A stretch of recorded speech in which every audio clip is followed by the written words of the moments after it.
has any public comments they want to make, things that are not on the agenda, go ahead. All right, Mr. Gilbert. You came in after us, so why don't you wait until we go in rotation on those that came into the waiting room? I think we ought to go in that order. Do you have any public comment that's not on the agenda? Yes, I do. All right. But I shouldn't, there's some gentlemen here ahead of me. No, these They're these here for gentlemen a are public something on the hearing, so you agenda. feel free to go first. But I don't think I should. I was fourth in the room. Well, these people are for something scheduled. Oh, on the okay, agenda. sorry. Right, that's it. Okay. So if you have any comments for something, You want me to stand or? yes, please. And just identify yourself. My name is James Welch. I live at 102 Ocean Street and 106 Ocean Street. And the reason I'm here is in March, a year and a half ago, we had some major storms here, and I received a lot of sand from the public beaches across my road on Ocean Street, and I tried to get the town to help me remove it, and they didn't do so. So I ended up spending $4,000 to remove the sand from the public beach across the road. I'd like to prevent that from happening again, and I've talked to Mr. Dam from Public Works, and he's going to include it in the solicitation for the area. He's going to do quite a bit of work, and that's all fine with me, except it's not going to be approved or reviewed, I don't think, until next spring, which means I'm exposed for another winter. I was very lucky last winter, but the winter before was a disaster on my property. So I would very much appreciate if the selectmen would agree to have the Public Works Department fill up the dune in front of my house at 102 Ocean Street. And it might take a day of a backhoe or a bulldozer.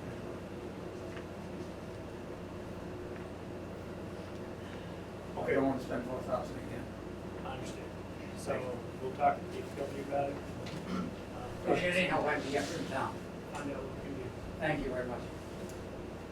All right, Mr. Gilbert. Gary Gilbert, 11 Magnolia Ave. I just came to tell you that there's a number of people in town that support the idea of stopping the use of Roundup, the chemical Roundup, throughout the town, and we'd like to ask if the selectmen could agree to make some public statement about it, or agree to direct the DPW to stop using it municipally. There will be a follow-up effort, probably to, I don't know the exact process, but probably a follow-up effort through the Conservation Commission to pass a law similar to the one proposed statewide, except that it would allow for exceptions for certain invasive species, but that a law might be passed so that nobody could use it in town, regardless of how close they are to watersheds or not. But for the meantime, I think it would be an easy, simple task for the selectmen to take a public stance about the stopping the use of it municipally. I understand you don't actually use it. The DPW doesn't use it, so it should be a pretty easy decision to make. Okay, so if we did that, that would be just an informal policy of the DPW or a stated policy of the DPW. So we can talk to the DPW about that and the town administrator and see if we want to, if they want to just make that statement or if they don't want us to approve them making that statement. It would be very good or helpful if maybe Greg or somehow you could communicate that in the great weekly letters you're writing. Mention what decision you've come to, or what directive you're given. That would be very helpful. Thanks. Sure thing. Okay. Any other comments? Oh, yes, sir. Thank you. Thank you. Thanks for your consideration. Absolutely. Okay, so before we get started, if I could just go and find out which items on the agenda that people are here for. Item 2 is going to be a public hearing on the mooring, the liquor license for the mooring. Item 3 is going to be an interview for Jeff Parker for Seaside One. Item 4 is going to be reviewing staffing options for administrative services. Anybody in here about that one? No. And then the consent agenda and correspondence, I'm going to assume not. Town administrator's report, and then shared services is at 7:30. Any anybody in particular here for those? All right. Let's get into the public hearing. This is a public hearing, a new all liquor license for the Dynamic Restaurant Group, LLC DBA Mooring, 25 Union Street. The common villager's license doesn't need to be part of the public hearing, so we can just leave that separate. So can I get a motion to open the public hearing? So moved. Second? Second. All in favor? Aye. Any opposed?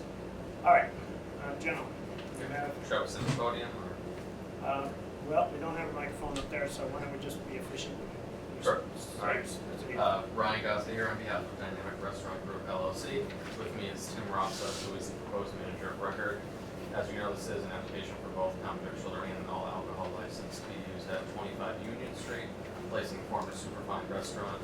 The new DBA as the Mooring, be a full-service American-style restaurant. I do have proposed floor plans and the needs of the board. I'd like to take a look at them again, but I believe they were part of the record already. Aside from a light remodel and rebranding, largely staying consistent with what it is now, slightly expanding the existing bar from 8 seats to 15 seats. Other than that, largely staying consistent in terms of what the use formerly was. 12 a.m. closing hour, and it will be ran and operated by the Rossa family. As I said, this is Timothy Rossa. He's the proposed manager of record. He has previous experience in the food and beverage industry, and he's also tip certified. So with that, we're happy to answer any questions you already have. Mr. Rossa, you are currently employed with NESC. Yes, that's correct. And when you take on the duties of being the manager of the Mooring, are you going to be leaving that job? I intend to. I get out of work before 30, so I can be up at 6 o'clock every day, and all day, Saturday, Sunday. So yeah. So is it your intention to leave the job or to? Yes, it is.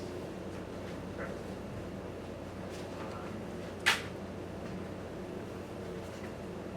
Because being on premises 40 plus hours a week.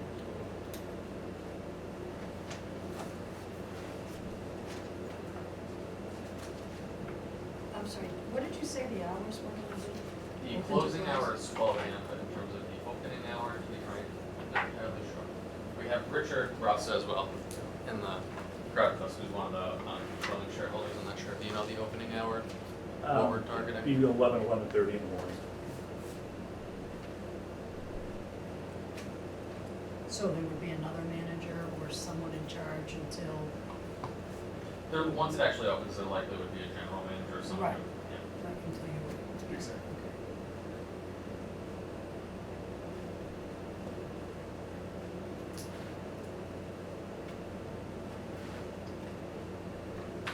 That's the general manager, but I don't. No, it's not.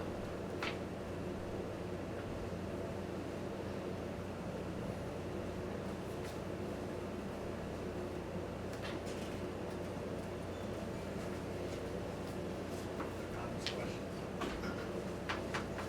Is the 12 o'clock time, 12 midnight time, extension on how the restaurants in here?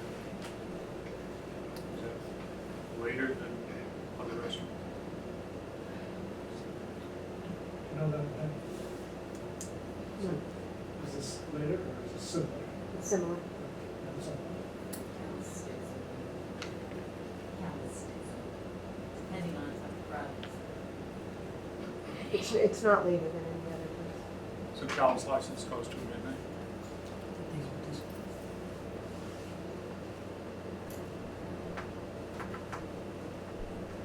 Okay. All right, so, I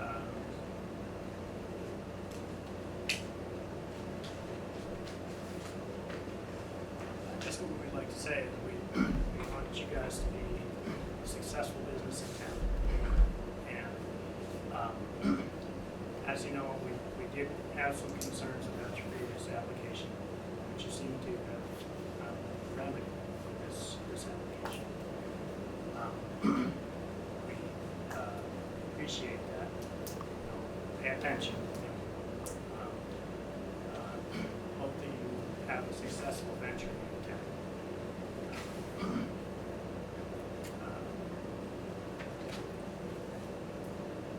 That's all I have to say.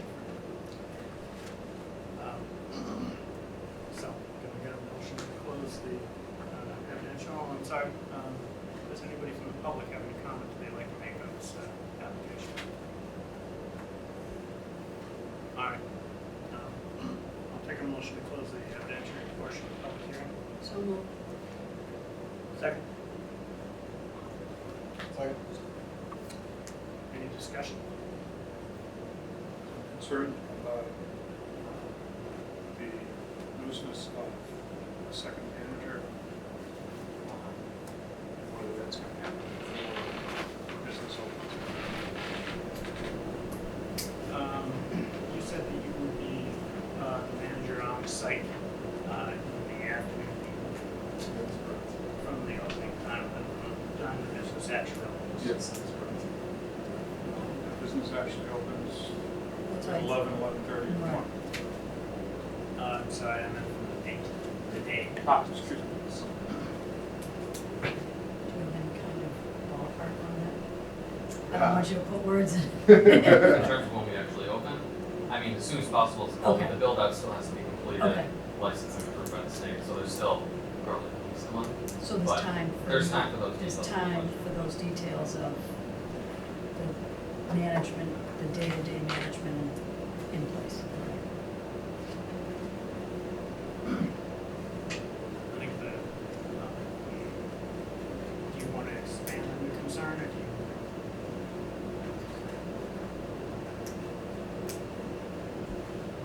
I'd like to know when they open, that they have managers who are there before, from time that they open for business Daily, until the time that they close. so you have a manager hired before. I think that's a reasonable assumption, that there will be some form of GM, if you will, on site throughout the duration of the day, be it when it opens, when it closes, there will be some kind of manager capacity on site.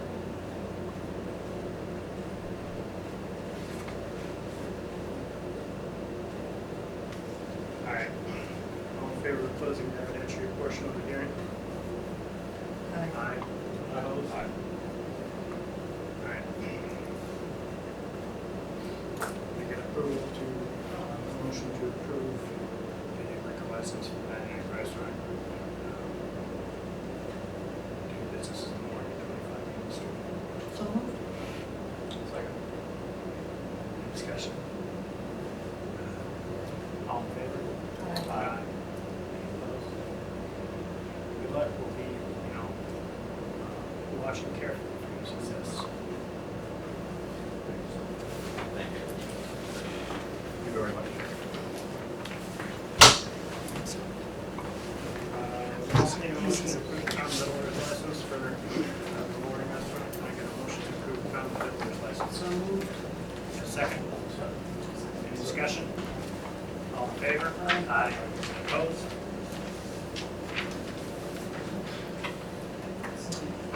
All right. Item 3, an interview for Seaside One. Mr. Parker, step on up. If you could introduce yourself. Jeff Parker, 41 Central Street. My wife and I live in the corner of Central and Pine in the white Forster Leach House. I think it's good, Seaside One Committee get a new member every 40 years or so. I'll be the first one in 40 years. The reason for this is primarily I'm on the properties committee with the museum, and as you probably are aware, the museum's been overseeing the stewardship of the maintenance on Seaside One for 40 years now, but that is transitioning over to the town.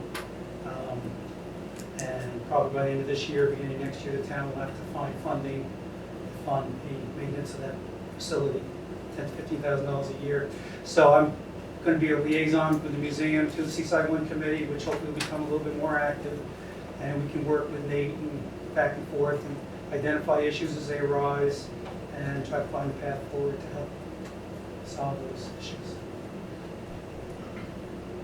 So, it's a gem of a building, and we want to make sure that it continues to be well maintained. Yep.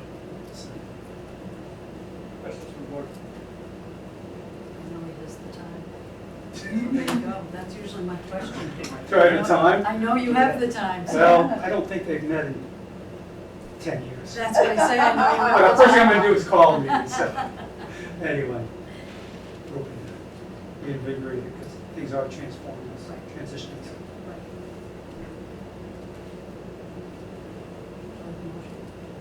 Yes, please. Make a motion to appoint Jeff Parker to the Seaside One Committee. Get a second? Second. Discussion. All in favor? Aye. Vote. Well, Mr. Parker, thank you. Thank you. For volunteering. We appreciate you stepping up. Very good, thank you. Thank you. Have a good evening. All right. Item 4 is to review staffing options to bolster administrative services. Fred, take it away. So continuation of our discussions, but to summarize, the three major needs going forward in terms of bolstering our administrative team is one, in the executive office management area, needing to bolster some of our productivity there, in communications and community engagement is the second area of bolstering, and I've talked at length on those items. And the third area being the human resource management area in particular. So going forward on those three elements, I think it makes a lot of sense to move forward with a communications and community outreach coordinator, which would be a new position for the town.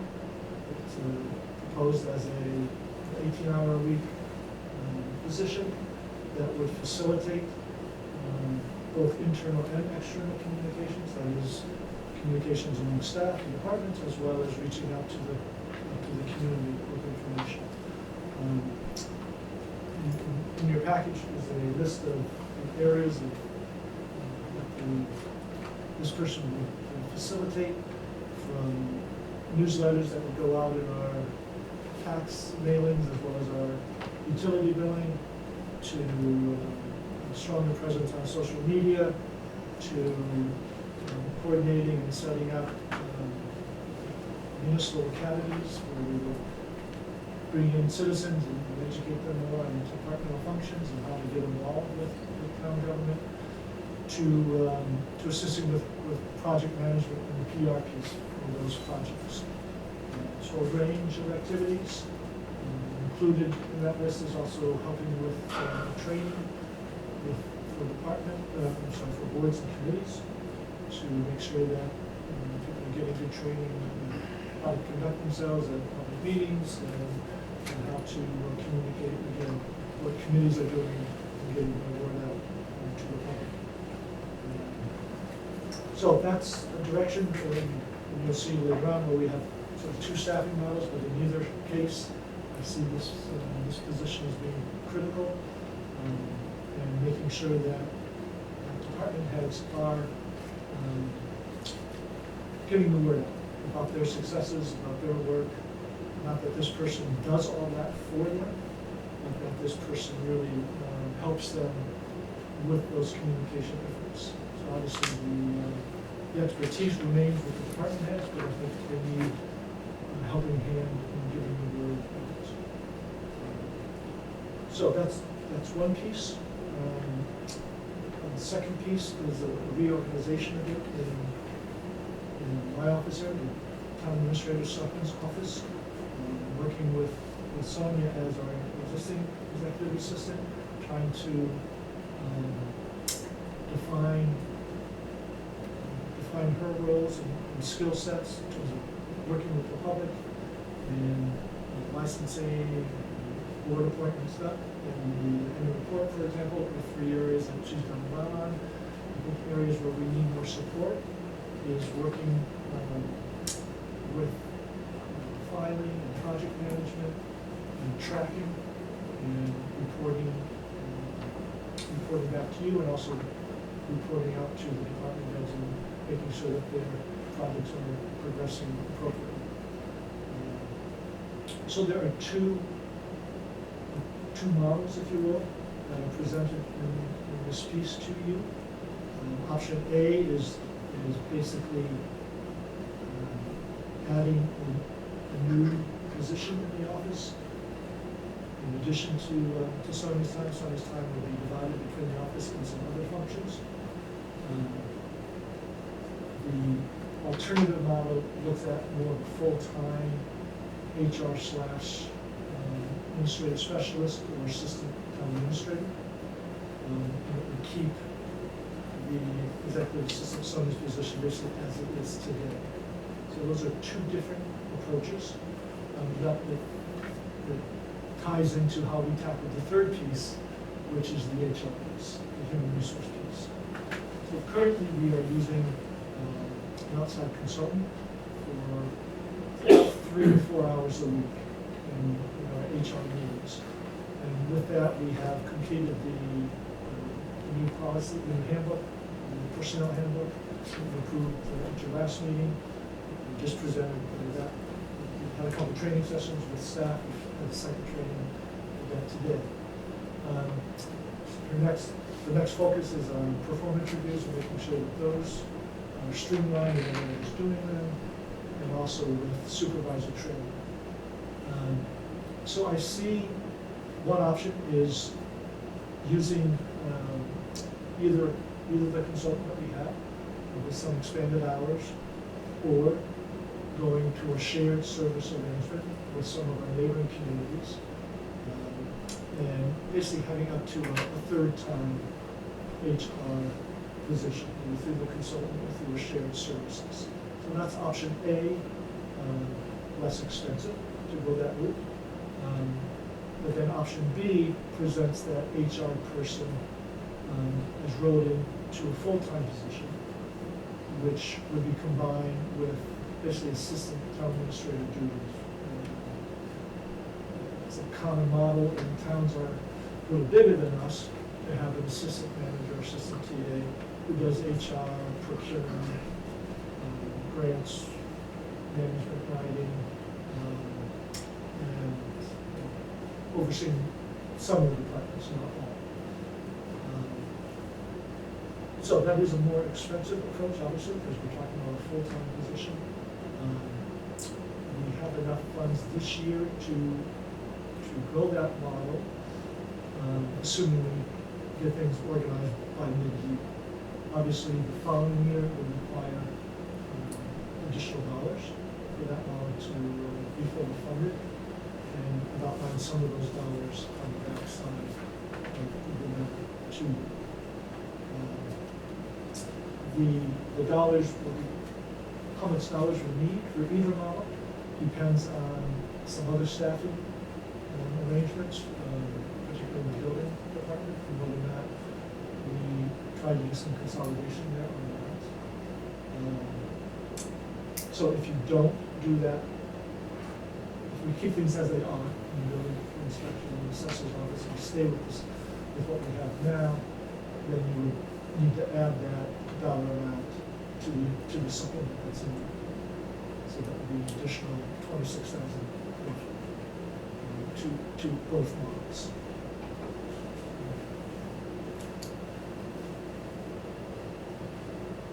So what are the details can I provide? So just to summarize, so model A is sort of what I call the incremental model. It takes it in smaller steps moving forward. Hiring the communications coordinator, expanding the executive assistant role into 1.5-time position, bringing in a new person to assist with that, and then working with either our HR consultant with more hours, or going with a shared service model on the HR piece.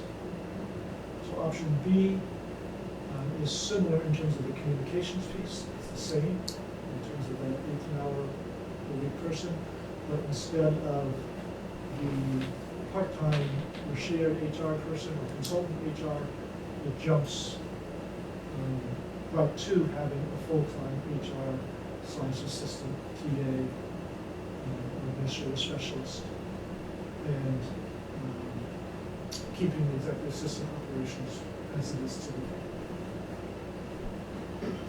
So those are the summary of the two models, the rationale of those two approaches. I think either one is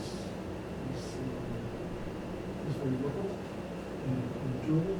Obviously, the incremental approach allows us to to proceeding more incrementally, if I call it that, incremental approach, and we can assess and judge as it advances. I think ultimately, we will want to have an HR person probably in that half-time range. Is that 2 or 3 years down the road? So the question really becomes whether we want to do that sooner rather than later, or we want to ease into it, or do we want to take a bigger step at this point. Okay, before we dig into this, so we got about 15 minutes before we're scheduled to do the joint. So what I'd like to do is time box us to 15 minutes of discussion now, and if we're not complete by then, continue to have a discussion after the joint services meeting with the Essex Board. So we still have to take care of the consent agenda and county correspondence and non-administrative report. As the discussion goes significantly beyond that, we can further time box it after that. So in terms of your goals for tonight, they are, as I understand it, they are to make a decision one way or another about the communications portion. Yeah, it'd be helpful to have that green lighted tonight if you're comfortable, and we can continue the discussion if needed on the other pieces. Okay, with that said, board members, questions? Comments? Just as a point of information, Greg, how many town employees do we have? I mean, full-time employees, just under 60, 68. That's 68 FTE, or that's 68 full-time, and there are other projects? And 68 full-time, and there are some part-time. So you want total FTEs. So it's, I would exclude the summer seasonal staff from that tally.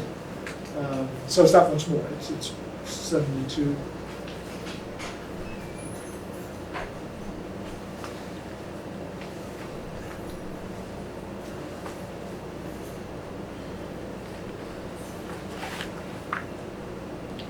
Do you think either proposed option ties back and completely fulfills the ask from your review about the notion of an assistant town administrator? Do you feel like this is the complete fulfillment of that ask from the board, or is this part of a step towards the completion of meeting that ask? Well, I think the incremental option is a step towards, and the other option I think is basically full fulfillment. I guess I presented the two because of A, budgetary issues, and B,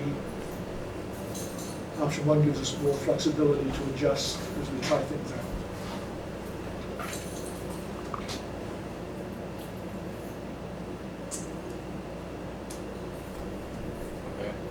Do you feel like this also addresses the discussion that we had about succession planning? Would you envision this administrative specialist HR director in option B potentially becoming your successor? It could well be, yes. Could well be.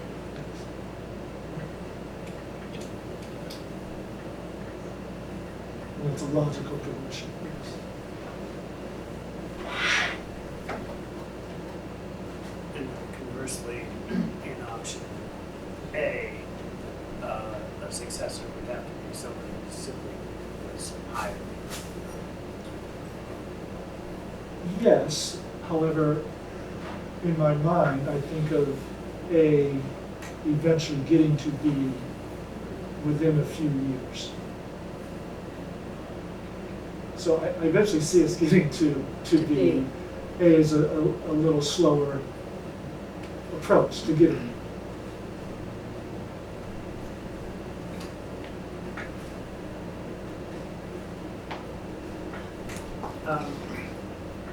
Option A, the HR specialist, you talked about consultant or shared. Can you hear a little bit about that during the shared services discussion? A little bit. The discussions have been more with Hamilton in Rockport, just because Essex hasn't, they're not quite ready to pull that, to go down that road. I think they're interested in discussing it down the road, but I don't think they're ready to do that tomorrow. Not in this fiscal year. But Hamilton and Rockport, They're ready now. they're ready now. Are they seeking anyone else, do you know? Are they conversing with anyone else besides our town? To be a third, do you know, or? They've had conversations with one, but at this point, one is not, again, ready to do it. So it's really been those 4 communities, not averse to talking to Essex, but then if we get all 4, that's gonna be too much. Right. And all 5, I should say.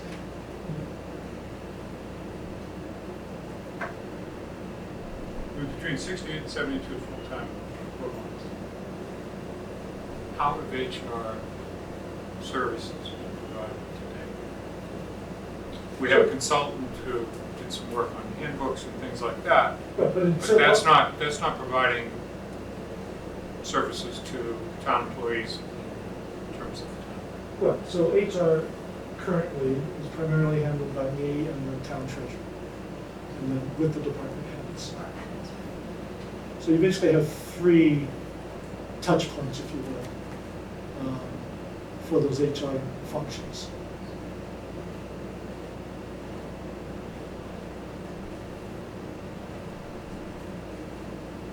And are all 3 of you trained in HR services? No. So this is an effort to bring more expertise to the table, to consolidate the function, consolidate the paperwork and the filing, and get it to where it needs to be. And so the HR aspect of this also covers personnel management, so to speak, places where there needs to be intervention. Is that correct? Yes, yes. So again, today that intervention falls either on me or the department head. And with, under either model, we would bring in a specialist to help handle and manage these intervention needs. So just isolating the difference between the two, in effect, 1 and 2 are the same in both proposals. The only difference between the proposals is 3 and 4 in A and 3 in B. 2 is a little different in A than it is in B. So in A, the executive assistant role is expanded a bit to whereas in B, it basically stays where it is today because the full-time HR person also has administrative tasks, researching, doing background research, for example, flushing out options, doing grant management, whereas in A, the executive assistant role is expanded to pick up some of those duties. So I guess one of the underlying questions I have is these 2 proposals, I'm trying to figure out which is in the best interest of the town and where the town needs to go, and that we're not solving for where we are. Because where we are today could be dramatically different from where we go 2 or 3 or 5 years from now. So even beyond you, assuming you're not with us forever. I'm not going So to be here this forever. is independent of any individuals. Correct. Yes. This is a question of how to structure the town government within probably one of the most critical offices of the town. So I'm not thinking about individuals here. I'm thinking about what's in the best interest of the town. And one is to me potentially a contract. I'm not convinced it needs to be an employee. It could be a contract resource. You could make it a town employee. Regardless, it's a very discrete function that I think there's universal agreement that we need help with. 2 is one that I don't think there's necessarily a debate, but it seems to be getting munged with a bigger role that's more fleshed out in option B, which ties back to discussions from your review and ties back to, I think, a vote at town meeting last year about assistant town administrator or the creation or the funding for a role. So I'm just trying to make sure that we're solving for not just where we are, but what is in your estimation the best, what puts the town in the best position? So I see both A and B leading to the same end. But you, A is a little slower to get there. right. So in my mind, A, by being a little slower, inherently preserves options, but you can always change options in B as well. I mean, you're never locked in stone, you can always change. But A gets there a little more slowly to allow a little more experimentation, I guess would be a way to think of it. Whereas B is sort of jump in both feet, let's hire the full-time assistant TA or whatever title we give it, that is handling HR and does a number of high-level administrative functions. So I guess where I'm falling out, just looking at the time we have, is that I felt like we already, and I might be alone here, I felt like we already landed at B. And to me, the question is within B, whether or not 3 is sufficient to fill what I thought was some of the ask of what the assistant town administrator would be. That's what's going on in my mind. But I got the impression that we couldn't afford to do A, where I thought from previous discussions that we had said that an assistant town administrator was needed. And so for me, the question is, what is that assistant town administrator role? And I didn't think of it as an HR director,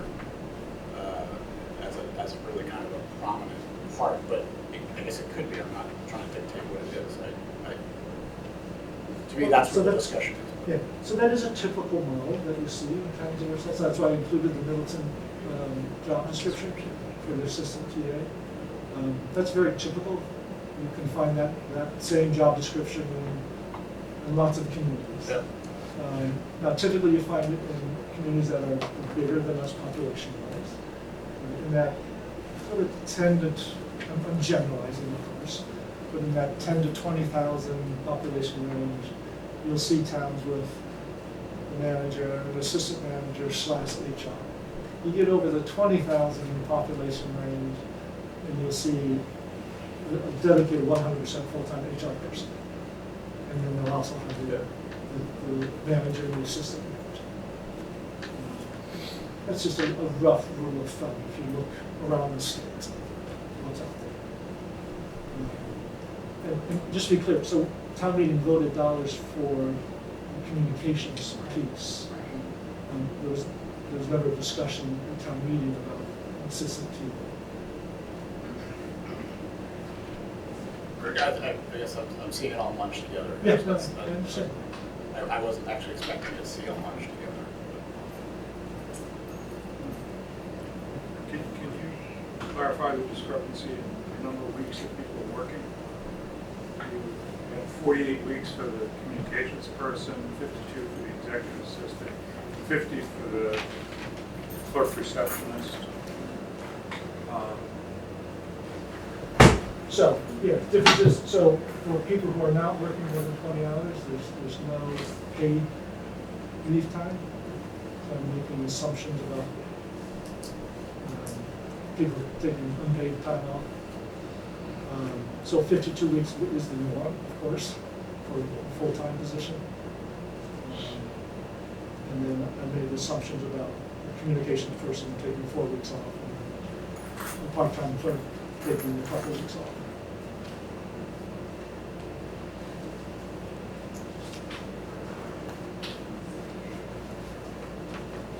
I appreciate the work you put into outlining this.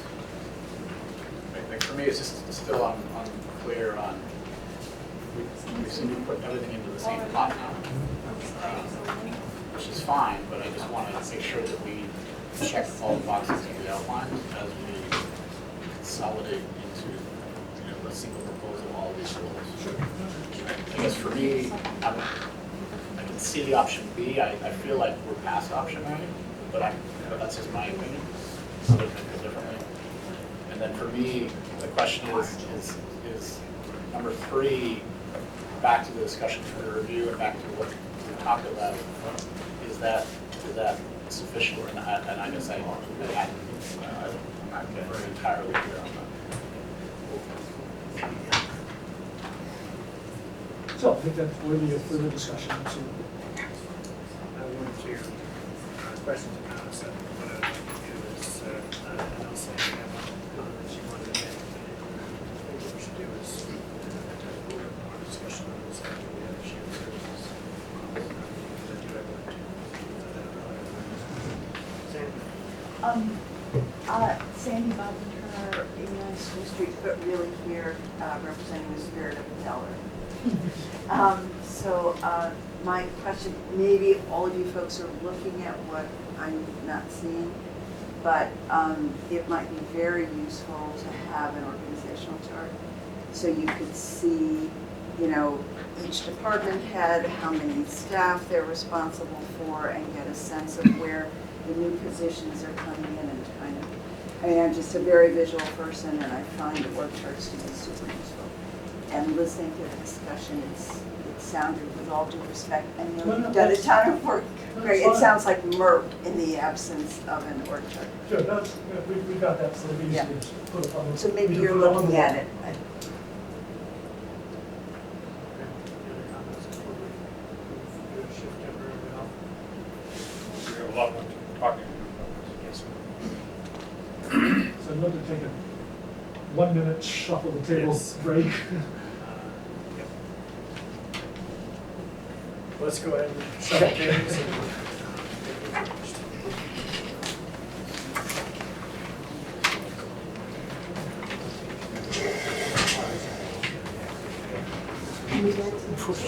Yeah, we need that table up here.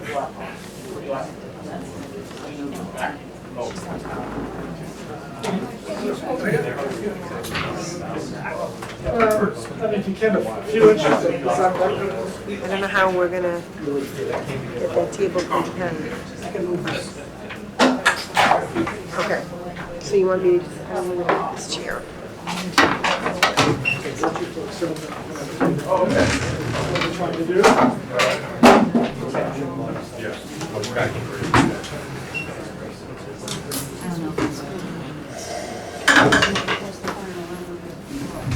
You're gonna need to move your chair forward. Yeah, well, I was hoping that they could move it, pull the chairs down.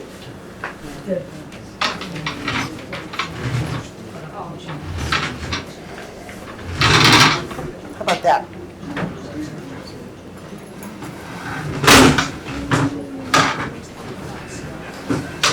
Okay. No, I want you to sit down. I do. I'm just trying to get this.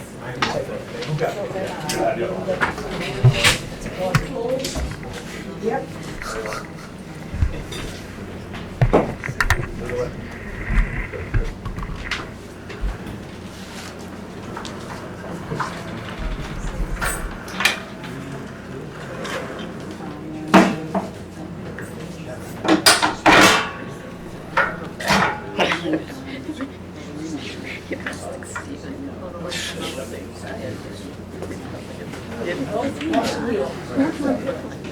Can I just say?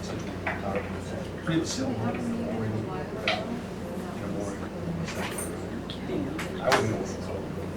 I just get recorded? I didn't want to leave for therapy because my car was very dark, I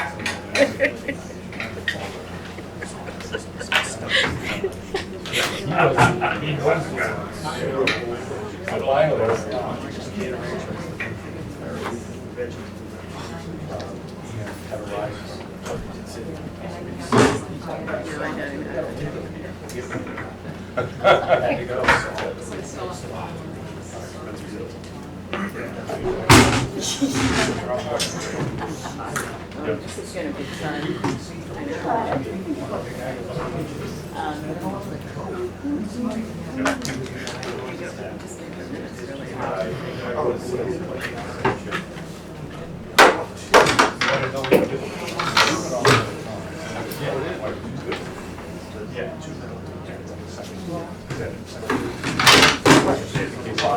No, no,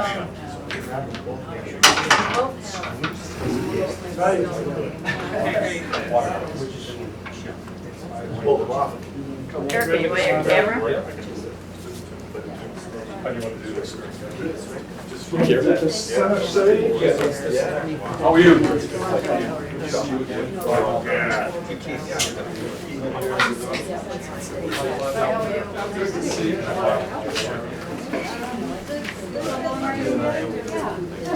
I think we're in calls, isn't it? Oh, you can, yes. Yeah. There, I'll sit over here.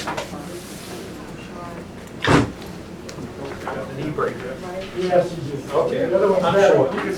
It's okay.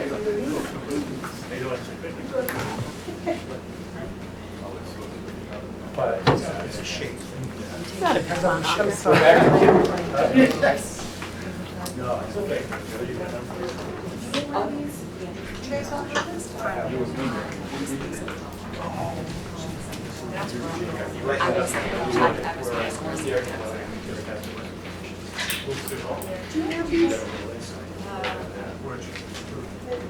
Well, we got the big, long, full. Because I didn't hear that right. Because I still didn't hear it. Well, window. I thought I would have. Like 225. Thank you. Thank you. 8 hours. Would you like winter?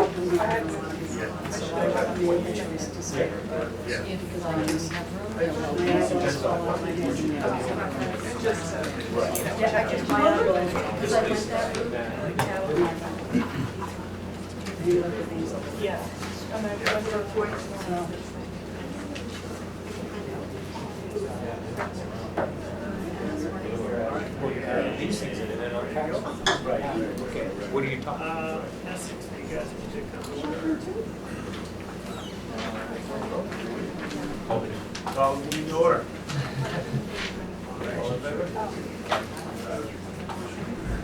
Okay.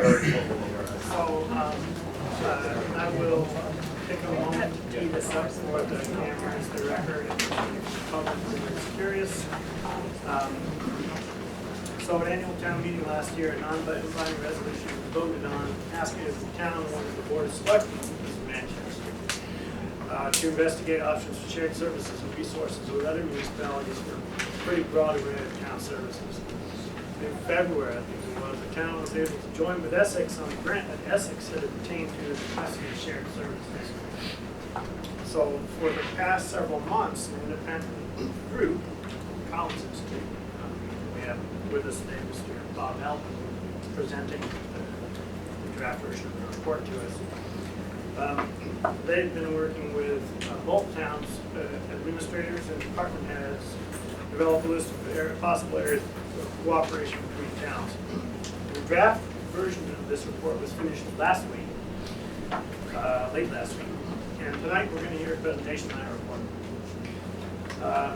Boards are going to have an opportunity to make comments on the report thus far and suggest areas in which it could be clarified or otherwise improved. And over the coming months, the towns will review the recommendations and see if which of them might be supported by the towns and pursued for implementation. As always, options that represent budgetary expenditures would have to be approved by town meetings.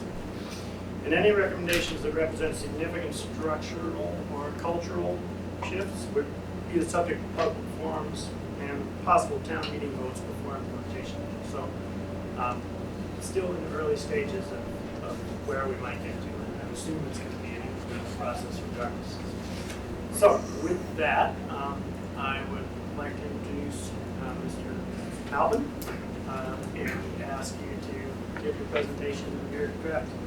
Well, great, thank you for that introduction. Just maybe a little bit more for the benefit of the audience. The Collins Center is associated with the McCormick Graduate School, of Graduate Studies in Public Administration at UMass Boston. It's created about 11 years ago. Operates out of the Secretary of Administration and Finance Office, state government, and has a broad mission to help cities and towns just improve the overall efficiency and effectiveness of local government services. My specific background as an associate at the center is a 40-year career professional in both local government management and economic development in Massachusetts, and to bring an interesting perspective on the regional approach to service delivery based on economic development I did in the Merrimack Valley between 2000 and 2010. This is funded through the state's Community Compact Program, which is a Governor Baker, Lieutenant Governor Polito initiative to give seed money to cities and towns to restore what they think might be a best practice to improve efficiency and effectiveness.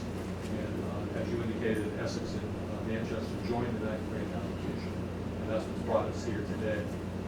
The review was intended to take a look at the current practices in both towns in terms of how they approach service delivery in their respective communities, but also look at the rather impressive list of shared services and shared approach that is currently being taken in these two communities, either directly with each other or independently with another community. Then where are the candidates for either new shared approaches or enhancing current shared approaches, and then options that represent some priority basis for that. Short term should be readily implementable, something that's more medium term that might require a little bit more analysis and local discussion of structural changes as you indicated, and then lastly long-term opportunities that really probably require a good deal of discussion and consensus. Some acknowledgments: both towns currently have an impressive array of regional approaches to doing business. Essex belongs to the Regional Emergency Communications Center that operates out of Middleton. Both towns are in separate veteran services districts with other communities in the Cape Ann area. Manchester shares a regional animal control officer with Hamilton. Both towns seem to be looking at the North Shore Regional IT Administration Initiative. Ipswich Light is beginning to provide services to help maintain the new LED streetlights. So there's an impressive array of things that are already going on that form a great basis moving forward. The second thing I just want to acknowledge from the start is that in the meetings with department heads in both of these communities, I was struck by the attitude of cooperation. People were very frank about what the challenges are in terms of their budgetary limitations, but they really approached this interview process and review with a strong sense of anything that can help. You know, we're on board. So I thank them for their frankness, but also their willingness to explore where we might take advantage of these kind of relationships.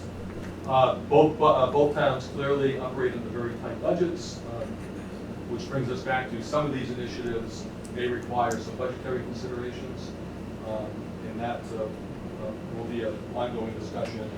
But the upside is also both towns seem to have a very, very good level of communication at the leadership level between the boards of selectmen and the Manchester Essex Regional School District.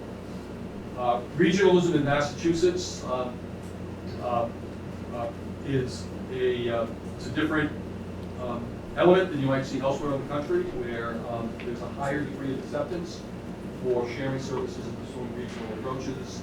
A lot of that stems from the strong tradition of home rule in Massachusetts that really puts a high value on local decision making and accountability to the local residents. So to overcome some of the headwinds that tradition presents, it really does require a strong commitment of leadership at both the higher level of elected officials and some of the more senior management people in each town.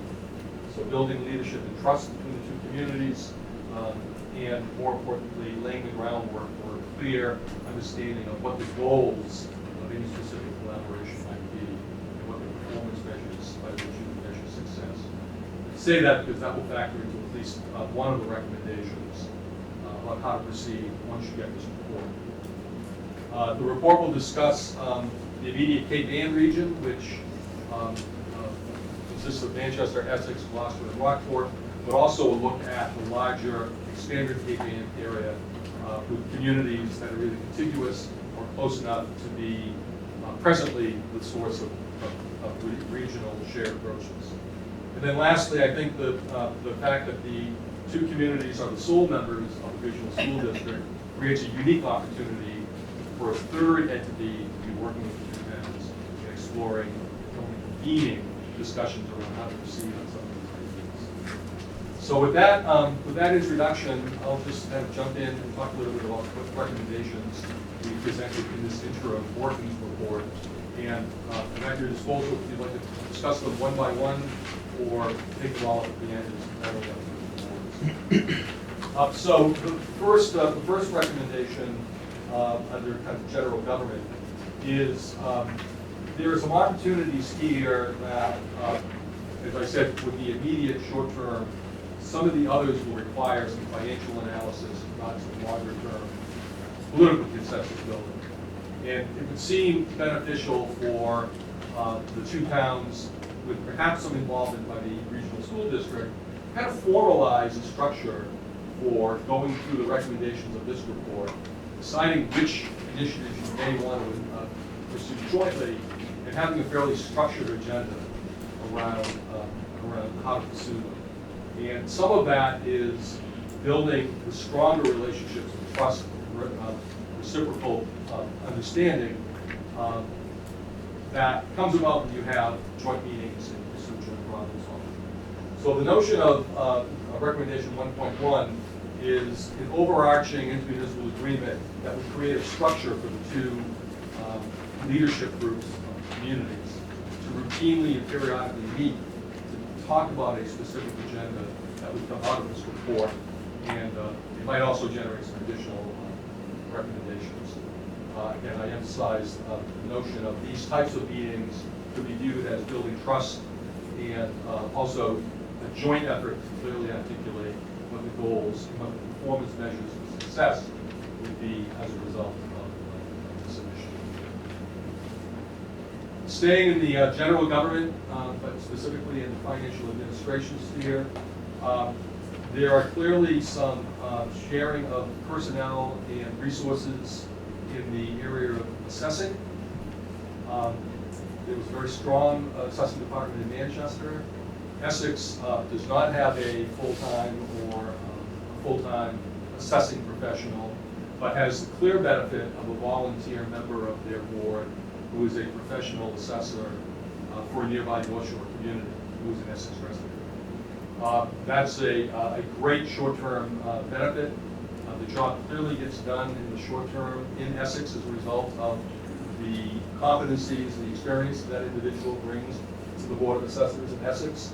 But it also creates a vulnerability in the future should he decide not to run for re-election or for some reason not be able to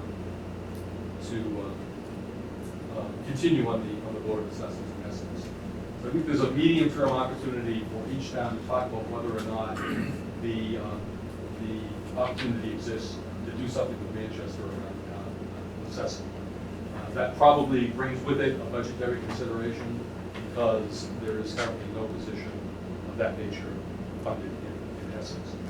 But there is a vulnerability there, and the agenda in the future should discuss how a shared arrangement, either with Manchester or other communities, can address that. I'd also note that the way Manchester has a strong linkage between the assessing department and the building department. That's a very, very strong relationship, and I think benefits the assessing department in Manchester because they get a free flow of information on building improvements, things that are adding value to the tax base that might not be as real time or readily available in communities where the administrative support is provided separately. I say that because the building commissioner in Essex shares office space with the accountant, who was often distracted by the fact that the people come in with the building commission isn't there, and the accountant has to respond to those questions. So there might be an extra bit of benefit there. Fundamentally, there's an opportunity to share assessing personnel and expertise, and that's probably more a medium-term opportunity. In the treasurer's office in both communities, and this is very common for smaller towns without a dedicated personnel benefits administrator, both treasurers currently play a significant role in what I call onboarding of new employees. That when you are coming on as a new employee, you need to pick a health insurance plan, you need to join the state retirement plan, and fundamentally you wind up in the treasurer's office because 9 times out of 10, that's where the payroll is being assembled and administered. Both treasurers have indicated that that is a great distraction from their duties as treasurer.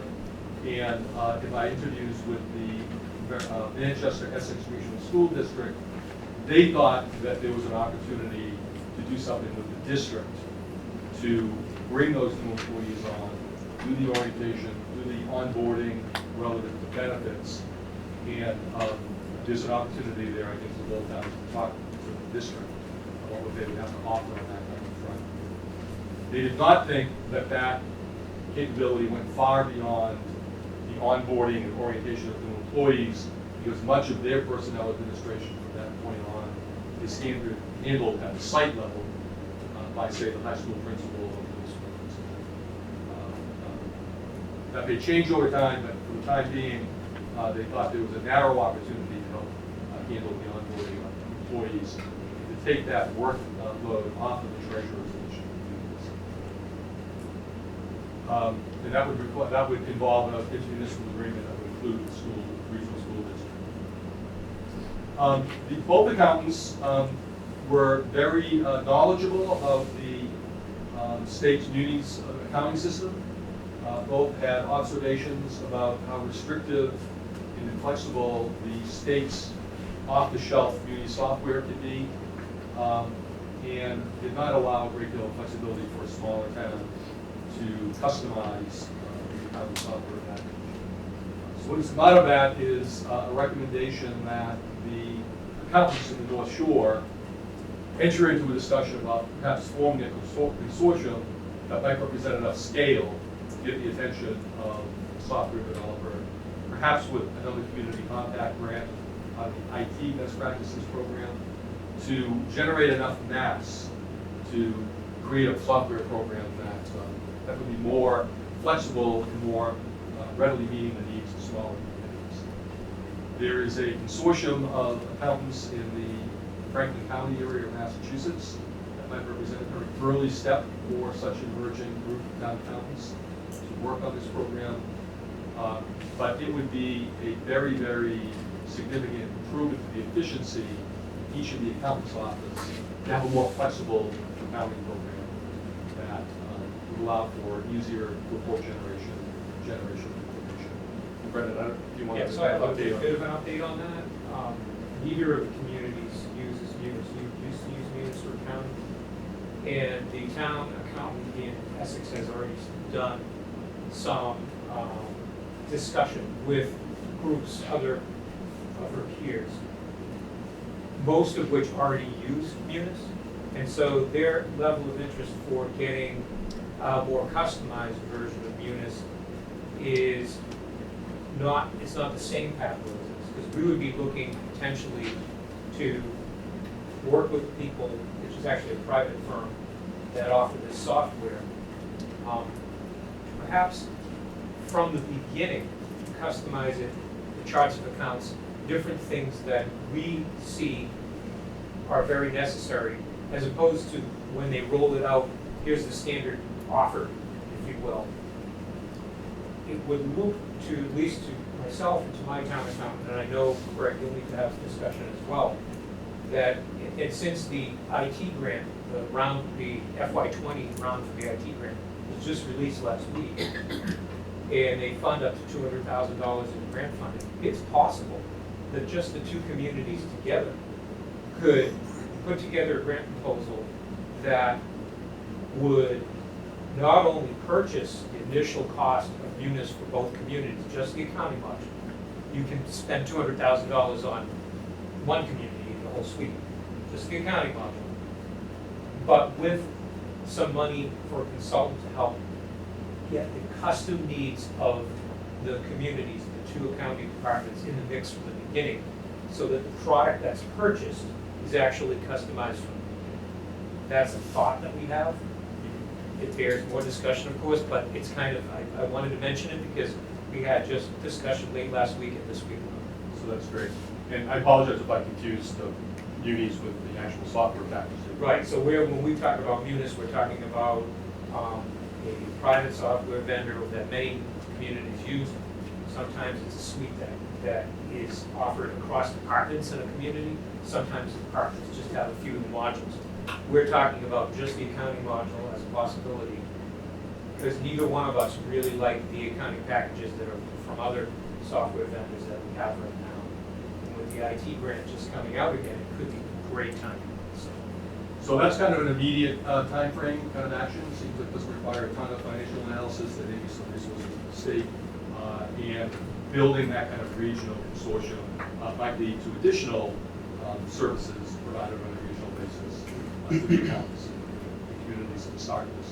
And the model out in Franklin County is a model that does in fact provide a broad range of county services on a regional basis to the respective counties, participating communities.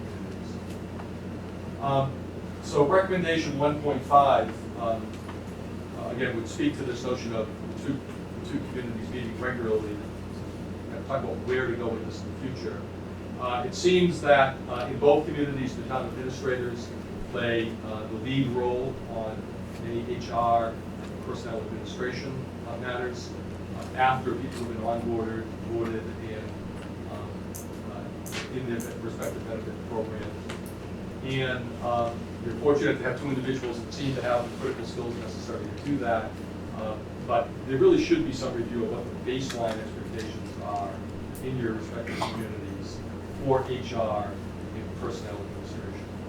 Because there are some significant risks to not staying current with changes in law, not staying current with proper implementation of key policies and programs, and could complicate the search for a future town administrator as you begin to balance, well, do they have the right HR skills, or do they have the right IT skills, which we'll talk about in just a second.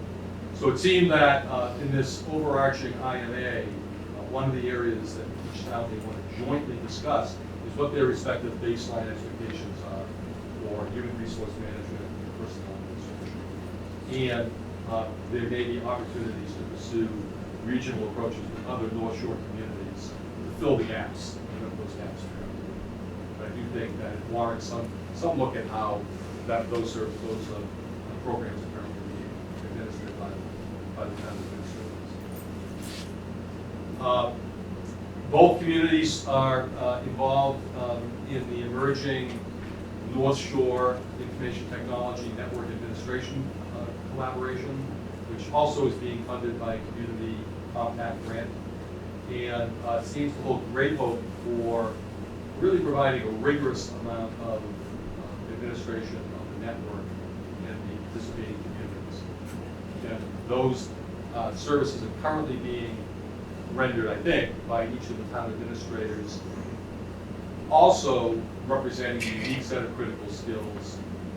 The consequences being pretty severe if some vulnerabilities there that I'm sure that everyone's familiar with in terms of cybersecurity, ransomware, and risks of that nature. So it seems as if there's an opportunity specific to the North Shore that's evolving through the community contact program that each town should really continue to be active in their participation. So not myself in the same way as Brendan, in terms of IT, we do have an outside consultant. You do, okay, all right. And then lastly, in this general government area, the third area where the two town administrators are heavily involved is what I would call the front end of facilities management.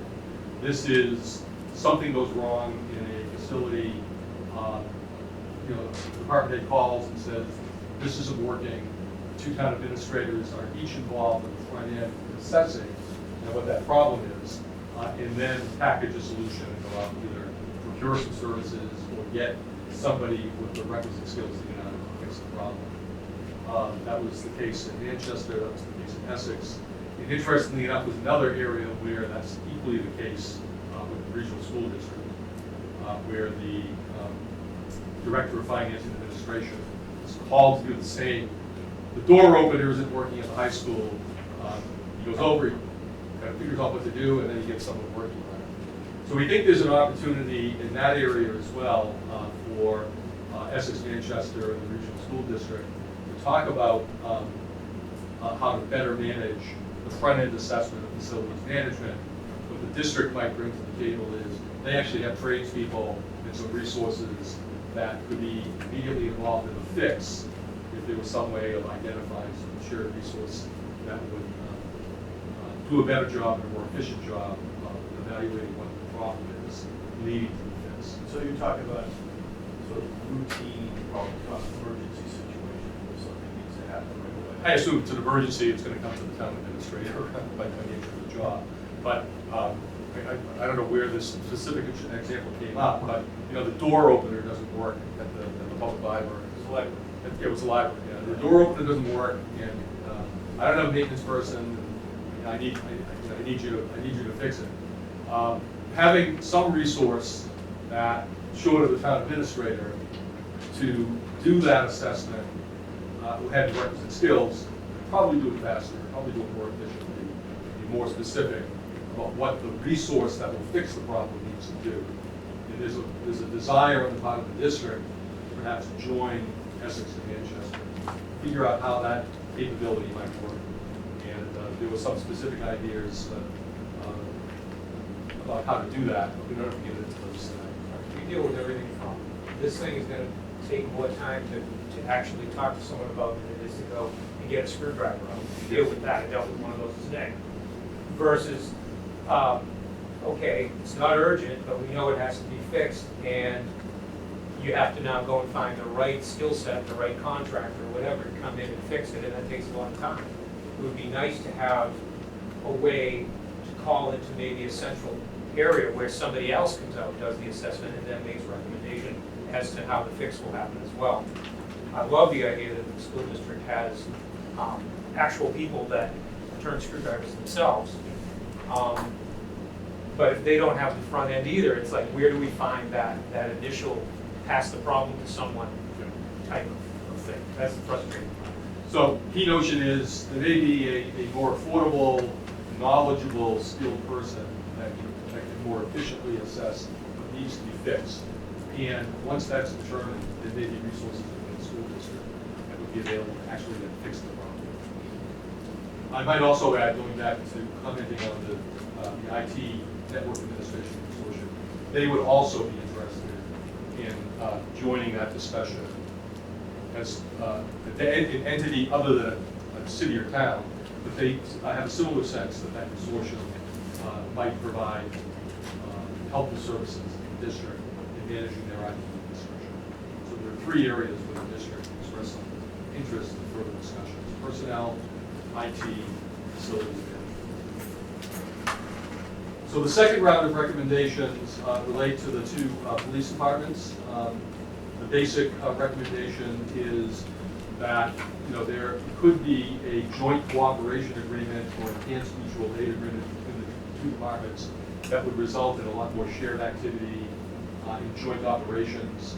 That would be as simple as each community just recently achieved a great accomplishment becoming accredited in Massachusetts. That requires ongoing training and ongoing recertification, reaccreditation activities.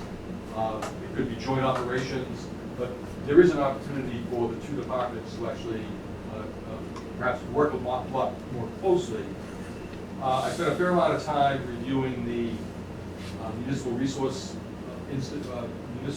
Incorporated organizational review of the Manchester department.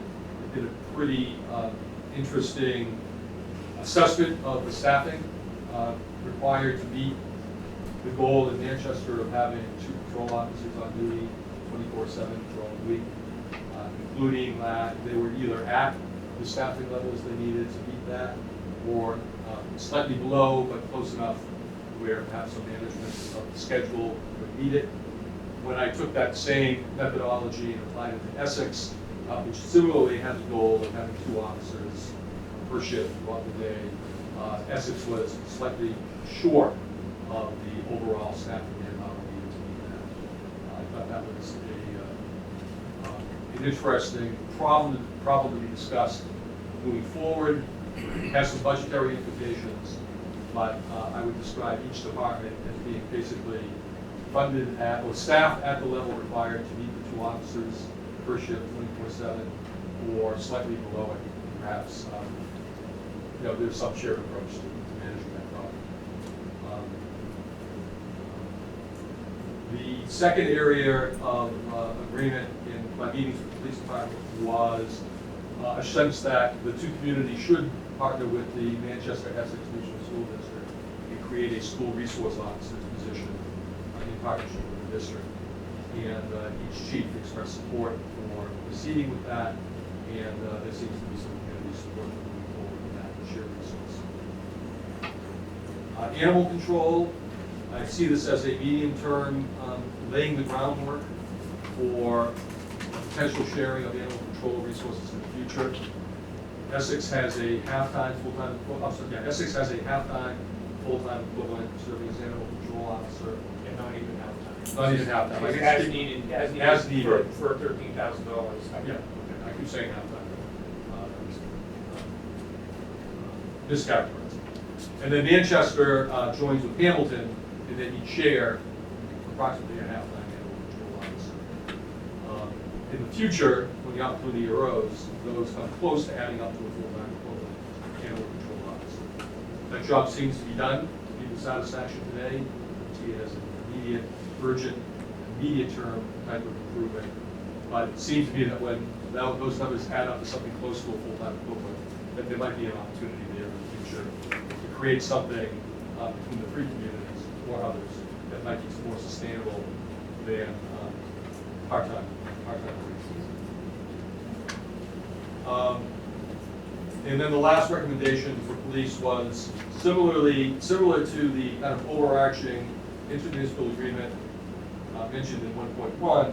I think it would be helpful if the 2 chiefs were to engage in their own joint discussion with the leadership in their community about the desired service levels in each community, the staffing requirements needed to meet it, and where that might take the 2 communities in terms of a joint discussion on how to achieve those jointly determined service levels in the most efficient manner possible. There are some opportunities there.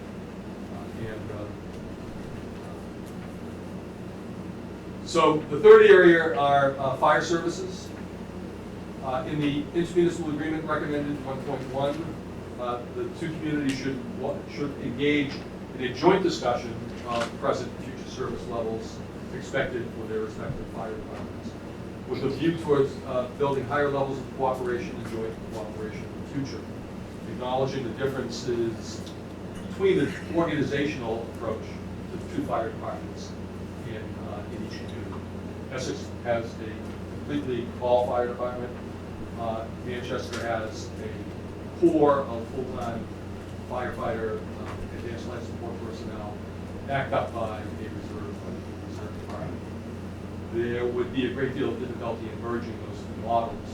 However, similar to some comments with the police department, I think there are some clear opportunities for those departments to work together on training, some joint operations, build some relationships, and a joint discussion about how that might evolve over time, I think would be a very helpful thing for each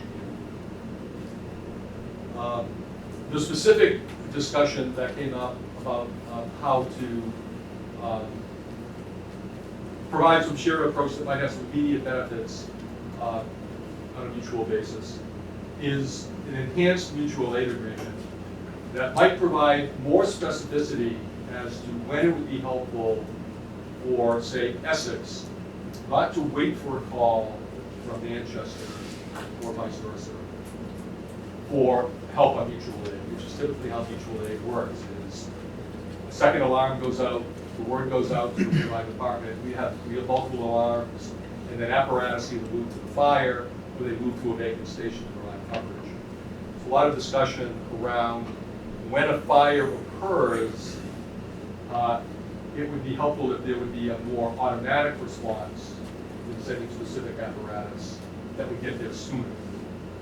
And I think that has some major opportunities for Manchester, which does have some staffing limitations that interfere with getting to OSHA requirement of 2 in, 2 out requirement that MRI has discussed in its organizational review of the fire department. And the way it was conveyed to me by the fire chief of Manchester is if there's an automatic response under mutual aid when Essex hears fire showing, 2 things happen.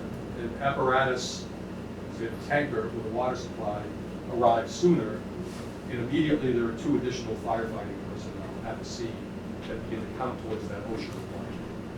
So it seemed to me that there's a good conversation that we had there between the fire chiefs about an enhanced mutual aid agreement that might provide for some mutual automatic response that would be helpful to each community in the event of a national fire. And the sense was that would help an awful lot towards getting the right response to fires in Manchester. And I think an enhanced mutual aid agreement would be a great step forward in building joint cooperation. And then lastly, both towns might want to consider sharing best practices on the recruitment of the call and reserve firefighters, which play a key role in Manchester in backing up the full-time department and are really the heart and soul of the fire department in Essex. Essex does have a full contingent of call firefighters, so presumably does a great job of recruiting. That could change as lifestyles change and the economy changes and so forth. So I think that there's an opportunity there for joint cooperation on the recruitment of call personnel, training and retention of call firefighters in each community as really a very essential part about how each community still provides fire services in a way that's safe and fair to the fire personnel group as well. Let's see, so moving to dispatch, there have been a variety of regional initiatives that provide regional dispatch in Essex County and the North Shore. There is the Essex County Regional Emergency Dispatch Center, which has had some organizational issues and some financial challenges over the startup period, but which has now transitioned to the state's E911 service center as the North Shore unit for E911 broadcasting. And they have assumed the responsibility for emergency dispatch for 5 communities in the North Shore, one of which is Essex. There is also the Danvers Regional Dispatch Center, which opened recently, that has some capacity. And I think it would be wise for Manchester to look once again at the opportunity of joining one of those 2 dispatch centers as an answer to some of the critique that's been given about the conduct of the region of the local dispatch center in Manchester. There's capacity, I believe, in each of those centers at the present time. There may not be capacity in the future. That we might want to consider looking at that once again as a dispatch opportunity. In the DPW, there are a variety of recommendations. Would share them really relate to Essex. Manchester has a water treatment plant that is operated by a private contractor. Essex staffs its water treatment plant with town employees, and the turnover that occurs in the water treatment plant is a great distraction to the superintendent of DPW. That there's an ongoing effort for vacancies that occur to the turnover in the water treatment plant. And as soon as the new employee is trained and certified, they tend to be going out the door and going to some private contractor or engineering firm. So the thought on the water treatment plant is that Essex should really consider the potential benefits of pursuing the contracting model similar to Manchester And if you chose to go down that road, you might want to look at what the synergies are to actually doing a joint procurement with Manchester. And the thought being that the contractor would have some flexibility to move staffing around to meet the needs of each community in a way that would be more efficient for each community operating in isolation. So that's a specific comment on Essex in its operation of its water treatment plant. Common Center have pretty strong familiarity with the Commonwealth and the water treatment plant operator companies and contractors and how the water treatment plant operator certifications operate or may I won't speak for the Collins Center, but I'm aware of the certification requirements and what it takes to become certified, and also how quickly people go out the door from a local government to a private contractor once they're certified.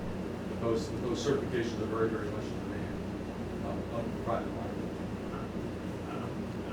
Well, if possible, I'd like to hear some more detail from you about the cultural aspects of that, what drives that economic system flow of demand for water treatment plant operators, certified water treatment plant operators. So to be clear, what we're talking about is the demand for water treatment plant operators in private sector companies that do this on a contract basis. Is that the question? That drives the economic model that is stressing assets right now. Yeah. Okay, well, maybe I'll talk more to Greg about specifically how to pursue that.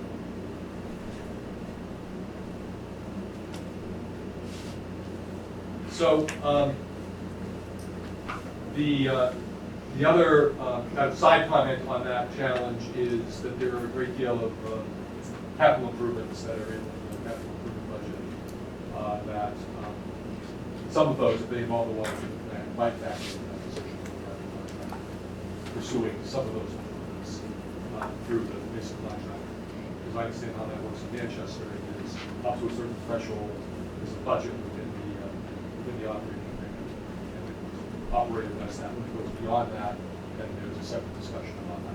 But no specific comment about what a challenge it is for the DPW director in essence, to stay ahead of the necessary capital improvements, given everything else that's going on. In the short term, this is 5.2. In the long term, Essex and Manchester should consider joint operation of their respective solid waste transfer stations and recycling centers, acknowledging that there are very significant short and medium term challenges in doing that if you have separate disposal sites.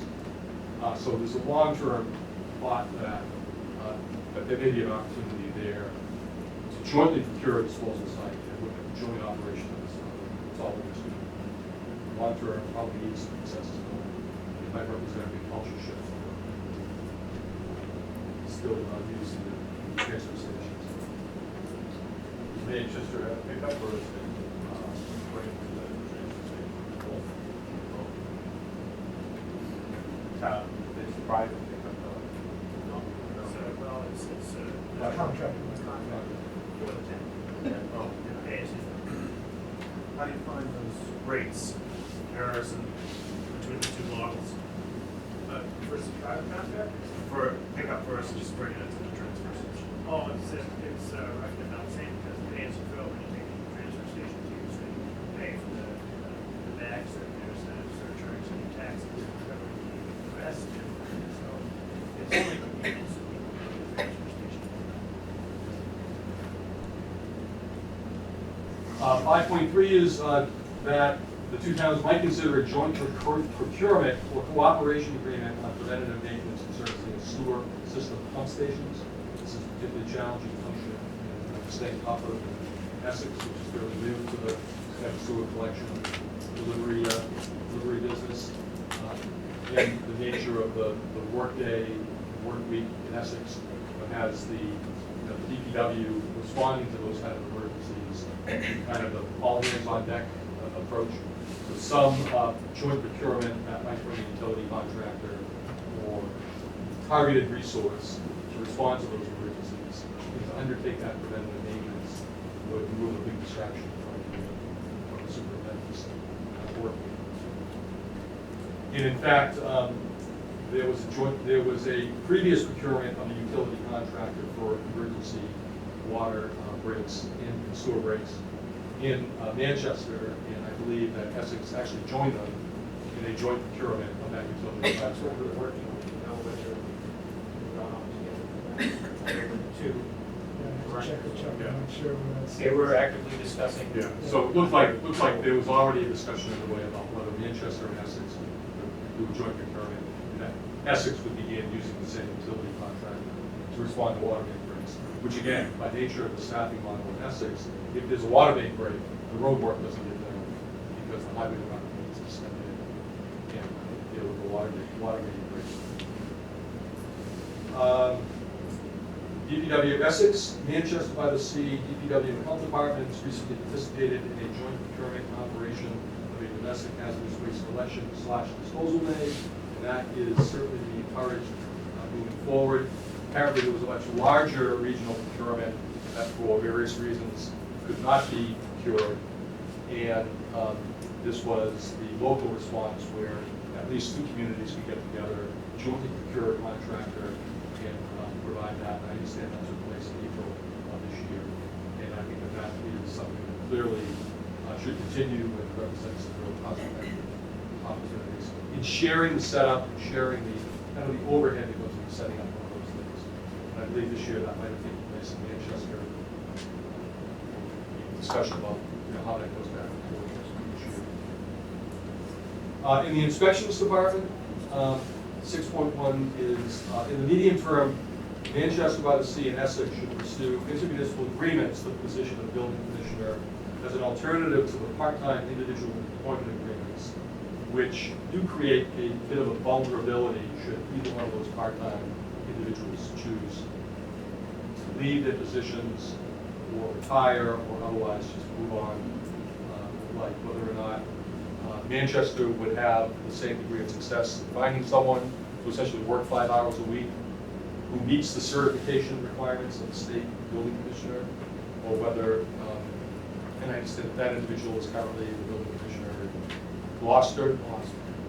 Manchester has a similar arrangement with Rockport for 12 to 15 hours a week. All of those arrangements seem to be working with a high degree of satisfaction, and in the medium term, you just might want to evaluate when that individual leaves, whether or not there's a more formal agreement to be reached with a community in the North Shore who would actually provide, for those services in a more formal way. By virtue of the nature of Cape Ann, it would be an interesting longer-term discussion to see whether or not building inspection services could be run on the basis of a regional consortium that would include Gloucester, Rockport, Manchester, and Essex. That would be a longer-term recommendation. It would seem to make sense, given the fact that somewhat informally, all four of those communities are currently working together on an informal basis. In the area of public health, Essex and Manchester by the Sea and others in the Cape Ann region should evaluate and pursue the establishment of a public health district as permitted under Mass General Laws 111, or an intermunicipal agreement that would basically accomplish the same thing. And the sense here is that this cross-jurisdictional regional approach could really be targeted at the gaps which you may find to exist in needed public health services that are not being currently provided in each community. Each community has a health agent and a health professional that have good qualifications and good competencies in the area of public health. But a regional district might be very helpful in filling in approaches to filling the gaps. And I say that, and I emphasize that the Metropolitan Area Planning Commission, Planning Council is facilitating early stage discussions about how such a regional health district might actually function in the North Shore. And I would encourage you to get involved in those discussions and see where they would take you. That's an interesting adjunct to 7.2, which is that the two towns should jointly monitor the activities of a special commission on local and regional public health that was created by the legislature and which just issued its final report. on the unique manner in which public health services are provided in Massachusetts, which is heavily reliant on local boards of health, 351 states and towns. And as you would expect, results in a very fragmented regional and statewide system that is probably more effective in managing public health issues, given the mobility that people have, distances they travel, and work they do overseas and so forth. That commission's report implies that Massachusetts should move in the direction of adopting what are known as the National Foundational Public Health Services standards as the baseline understanding of what every resident in Massachusetts should expect by way of public health services. There's a standard there that will allow the boards of health to evaluate where they stand today in terms of what Massachusetts might be requiring by way of public health services moving into the future. The second heavy theme in that report is that a regional approach to providing these services will clearly be a priority for the state in implementing those standards and moving public health forward. What would you guess that time frame would be in the state in order to? I would say the speed at which, it's kind of, So- well, I would say 2 to 5 years. I would say it's coming. And implied in that is that if they're placing a priority on regional approaches, one would think that there would be financial resources that would provide incentives. And once again, this could be an evaluation that looks at the gaps that exist and how a regional approach might cost effectively fill those gaps. I'm impressed that both boards of health have medical professionals, which is always great to hear. And both boards have a very, very strong presence of medical personnel combined with their health agents and health professionals. Essex and Manchester by the Sea should, this is 7.3, should jointly review their respective contractual approaches to things like subsurface sewer septic systems. In the case of Manchester, there's an switch contractor that handles your subsurface disposal system plan review and inspections. In Essex, there are contractors that undertake the food inspections and food safety inspections for restaurant and food handlers. And there may be some opportunities there to kind of jointly procure those contracted professional services. And then a new collaboration or new initiative that's beginning and is in the middle of a joint application or an application being led by Essex is a public health officer in Essex is certified to perform OSHA compliance. And there is an application to the Division of Industrial Accidents to do DPW-specific training around occupational health and safety and employee safety. And that, I think, intends to grow into a more regional collaboration. Right, so where we can pursue those regional. the Department of Industrial Accidents has a program by which they do provide training dollars, and they like to fund communities that have participated. Neither community has, so this year we decided Essex would be lead and bring Manchester along, and we'll focus on DPW. Maybe next year, Manchester becomes lead, brings Essex along, and we pick a different focus area. And that way we get the grant twice because they're both first-time applicants. So we're looking at that. And then the last comment came out of an interview with the Metropolitan Area Planning Commission. I think what's going on in the North Shore on a regional basis kind of relates to, maybe this is more of an internal, because I touched upon it again in the youth services comment, but there was recently a community hospital needs assessment, which is periodically required of all community hospitals to look at the regional health needs in their service areas. And apparently in the Cape Ann area or the North Shore area of Massachusetts, there were some very interesting findings on the emotional and mental health needs of children in the North Shore. It seemed, given Brendan, the fact that Essex has the Youth Services Commission, that had likewise been conducting a needs assessment of of the needs of children in Essex, that kind of a joint Board of Health, Youth Commission, Parks and Recreation Commission discussion of what that needs assessment found would be an interesting joint discussion. And for obvious reasons, if the school district were involved in that would be a great opportunity to perhaps look at that. What can be done to address some of those needs, to the extent that they turn out to be relevant to Essex communities. There's another emerging group known as ME Hub, Manchester Essex Hub. They're looking at that type of focus and some other things. And they're looking this year to expand their web presence, to have the communities actually actively help fund their websites so that they can serve as a clearinghouse. And that might be like the school district is in some senses. It might be what is kind of the joint factor in this. Yeah. So that's starting to take shape. So there's a little bit of a handoff there, maybe to the boards of health to generate a discussion of what is actually in that community health needs assessment, how applicable is it to each of the local communities. And the Manchester Essex Regional School District probably has some sense of where those gaps are. So 8.1 is Manchester Essex should continue their early efforts of sharing vehicles and related resources to improve access to transportation to senior citizens. This has been a bit of a challenge in Essex.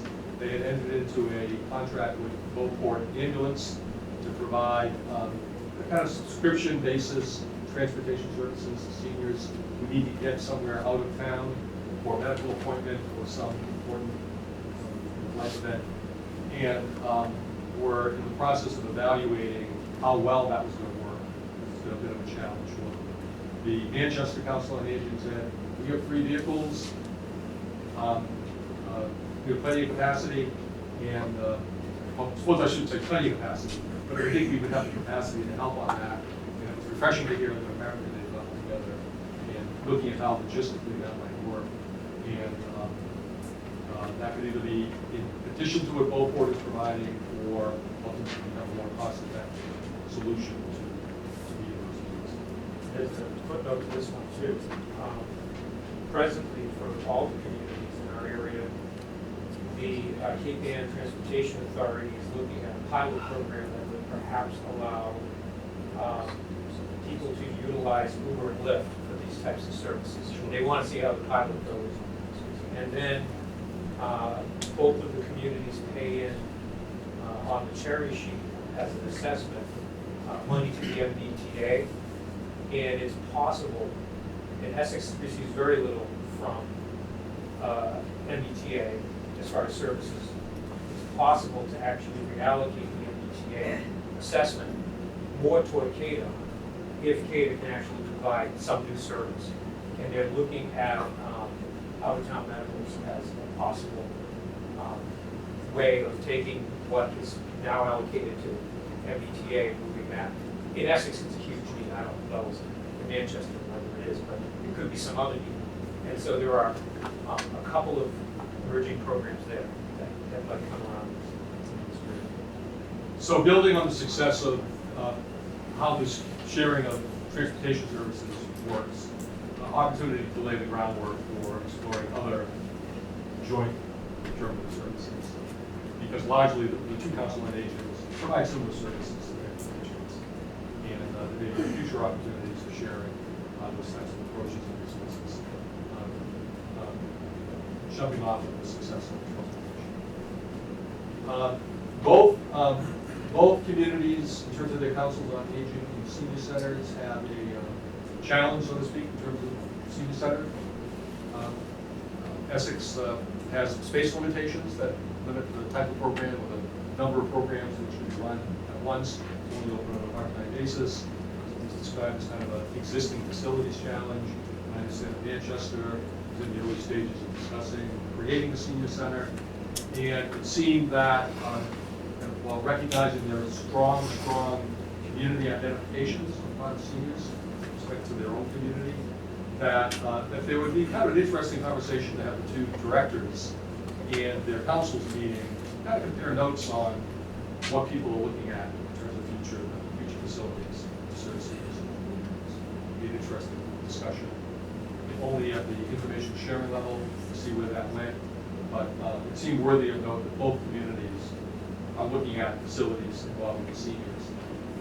Little doubt that Manchester seniors probably want a center in Manchester. Essex seniors probably want a center in Essex. But it would be an interesting discussion. I had to throw it in. Let's see, so 9 moves into youth services. Essex by the Sea kind of organizes its youth programs as recreation and parks programs. Essex has adopted a slightly more youth services approach by appointing a youth commission. And they have completed and are now in kind of the program development stage of looking at kind of a broader range of youth services than just recreation. They seem to be particularly focused on middle school age children, and it's interesting because that's exactly the point in time where they become Manchester Essex middle school students and developing friendships and relationships in Manchester. So that seemed to me to kind of cry out for some leveraging of the unique services that the unique approaches that each community are providing. The youth services approach in Essex that begins to spill over to friendships that exist at the middle school level, and then the Parks and Recreation program in Manchester, which I understand young people in Essex take advantage of on some basis. So it seems like there's some opportunity there to look at how those programs overlap and kind of mutually support each other. In the interim report we gave in April, there were some underutilized deals, or felt to be underutilized deals against Essex, that I think came into the youth athletics program and maybe took some of the strain on the Manchester fields. Those kind of things, I think, are potential for some cooperation. And lastly, I comment again that in that discussion, this community health assessment for regional hospitals might be an area of joint discussion with the regional. And then 10 is a kind of a general area. I acknowledge that most of these were discussions that were underway as this project took off in January. There's a regional energy initiative that Manchester is well along in implementing called online solar credits. And Manchester had been working with Brendan on bringing Essex into that fold. And this is a way of supporting solar development, solar energy development, and allowing residents to see credits on their bill stemming from the support of that solar program. The North Shore Dredging Equipment Initiative that Senator Tarr has been advocating and seeking funding for would create a shared resource of dredging equipment that seacoast coastal communities could rely upon to do their own dredging projects. Streetlight maintenance agreement with the Ipswich Light Department is in place, I guess, Brendan, in Essex. And there was Well, we did test because we haven't converted to LED yet, but they came in right now. We're responsible for, since we purchased the old lights, we're responsible for maintaining them. And Ipswich came in and did a test. They did some work for us at night. And I know, Greg, I think your folks are looking, since you're already at it, as to how Ipswich might formalize an LED maintenance agreement with you.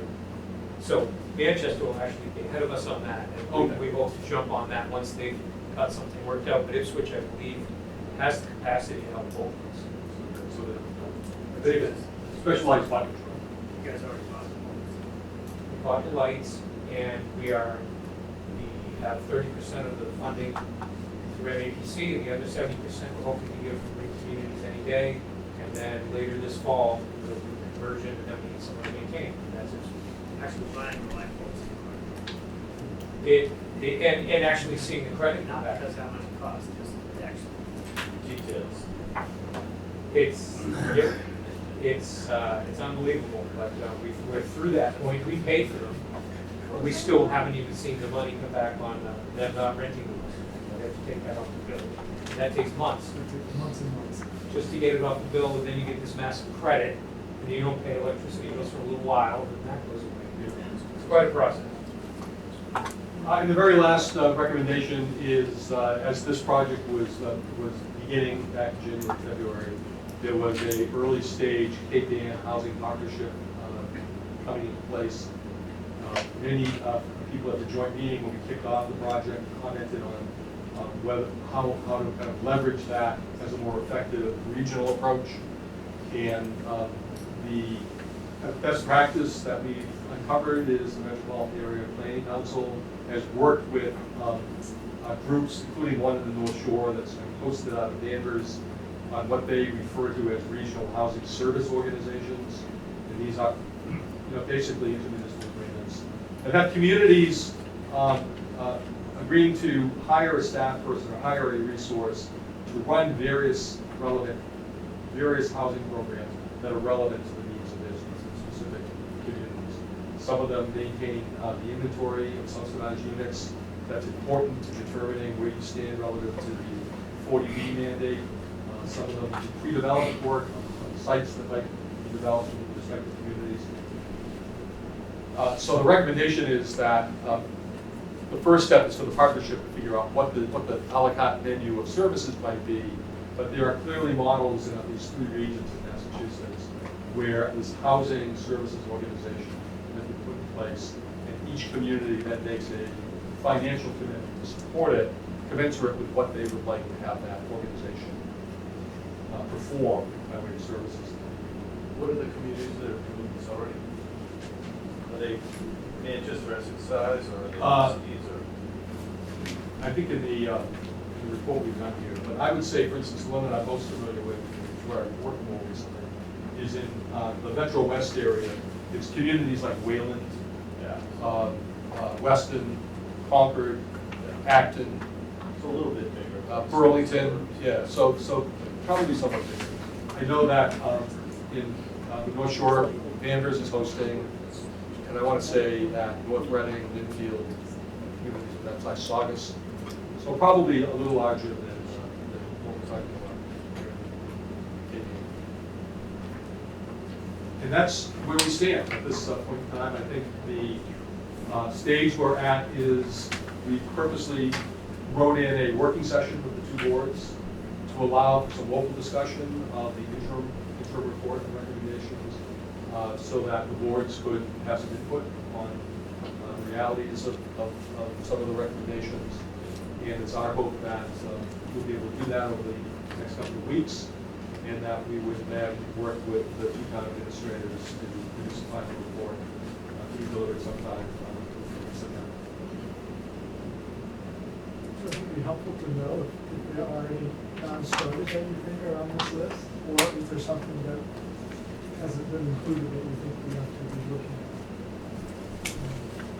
Or something in between. So it'd be helpful to hear from anybody on that from this list. Not sure if there's any particular non-starters. I think it's generic.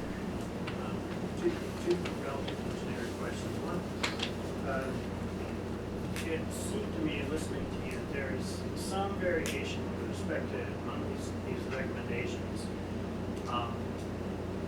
to the extent that that a result of vetting the particular approach with the different departments in the towns and gauging how much support there is from the town for a particular recommendation, as opposed to you making observations and making a recommendation based on your experience without yet having fully vetted the possibilities with the departments. Is that true? Well, I'm not sure about that. I mean, clearly that department has had a perspective. There were a variety of operational reviews and a variety of kind of independent standards that could be applied to each department.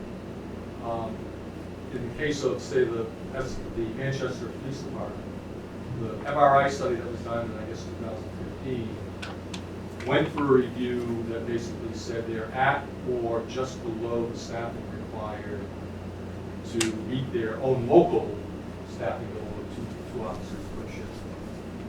When I then took that and applied it to the kind of the Essex Police Department, they had a similar goal and weren't meeting it. So I think I went through a kind of a thought process of how does that work in terms of if you were to have high, high level interaction between the departments. Does that improve the overall staffing, or does that have the effect of diluting the staffing, say, in Manchester? So it wasn't quite what I would have expected, that if the joint numbers totaled up to, if you did this, you wind up able to meet the current standard of 2 officers per shift and have 2 officers left over, that I think the report would have gone in a different direction. I just didn't see the staffing as represented enough. There was a point at which we talked about supervision in Essex, but the incoming chief has taken some steps to improve the supervision of the officers after hours. At that point, there was a discussion about maybe pursuing that supervision issue. Which now we have 2 sergeants, we have a chief on day shift, a sergeant on each of the other shifts. And I think it's important to point out, I think both communities do have 2 officers on per shift. Yeah. I think you're talking about higher level of training being on that shift rather than perhaps an incidental part-time. Yeah, and whether it was consistent. Right, whether exactly. it was So absolutely we do consistent. have Some 2 officers because we have to, but they're not necessarily always our most seasoned officers working Yeah. together on a shift. So similarly, in the case of the fire departments, I mean, it's the same, call department in Essex, a full-time hybrid department back up in reserves in Manchester.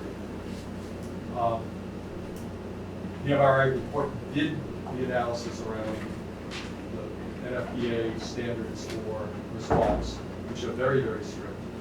And then an OSHA-driven response of 2 in, 2 out, which basically, in the opinion of fire chief in Manchester, needs 6 people on scene before someone gets killed. That Essex, as it turns out, has a fairly vibrant fall fire department. It's meeting all of the NFPA standards in the fall department. And Manchester has a staffing challenge to get to. I didn't see any necessary opportunity to jointly pursue how to solve that in Manchester.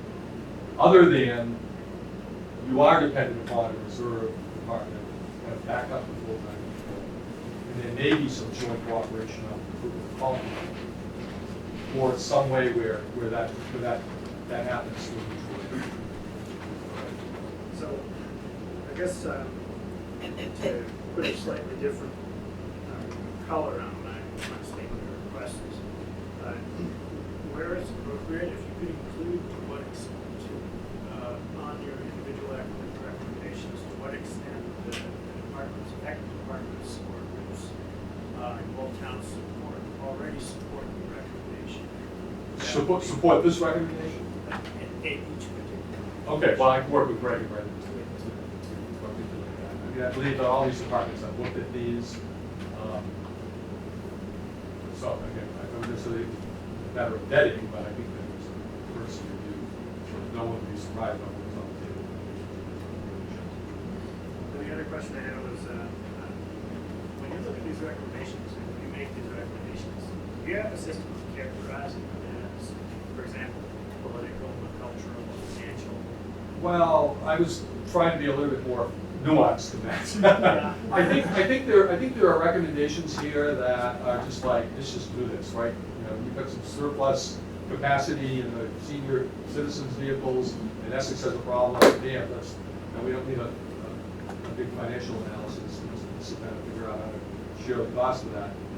Then there were these medium-term things where, there's going to be a budgetary implication. Makes sense to do it, but the typical financial analysis that you would do to support a town meeting vote, to add some money to the budget, for instance, do a better job of staffing each other. It wasn't going to happen immediately, but shouldn't take long to kind of figure out a case to be made for implementing that in the medium term. And then I think that there are these longer term issues of, if you will, culture or politics or consensus within the community that, we would like to have a lot more integration of departmental activity.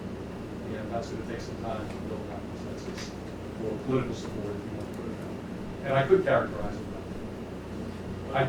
I think one of the things about encouraging a lot more informal communication, what we might want to go with this in the future. It's kind of steering you in that direction. That there are probably, as demographics change, the type of responses coming out of each of the fire departments may change, and that's going to have some implication for, you know, how you might organize things in the future. So I guess I'd put that question to the board member out there. They can character, wish to, just characterize that way, if you like, the way it's put out, it doesn't have the states. I think there's ones that we would logically know.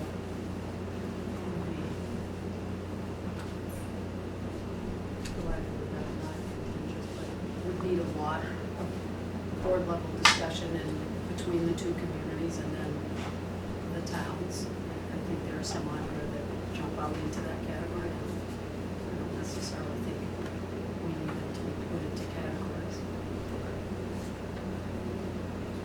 I have a question. I think this might require another level of scrutiny on your part, but maybe some sort of relative dollars saved, you know, like maybe this one is a single dollar sign and this one is $3 signs and this one is, just so that we can get an idea and, you know, think about it long term, not just the immediate change. See if we can do that.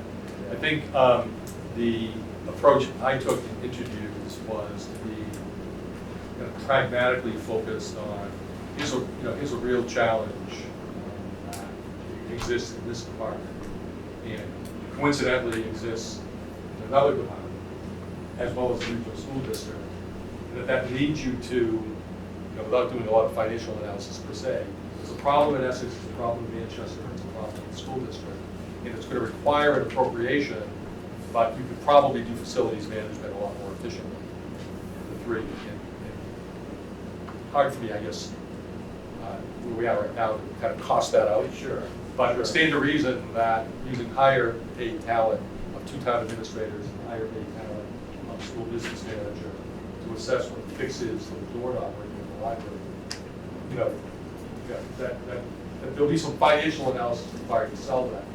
But it seems to me that that's going to happen fairly straightforward. As opposed to moving in the direction of integrating 2 departments in ways that Hamilton and Wenham looked at 10 years ago, requires a lot of trust building, a lot of relationship building, a lot of joint discussion about what the different service delivery goals are in each of these communities, what the community identification is in each of the communities, and how the departments currently work together.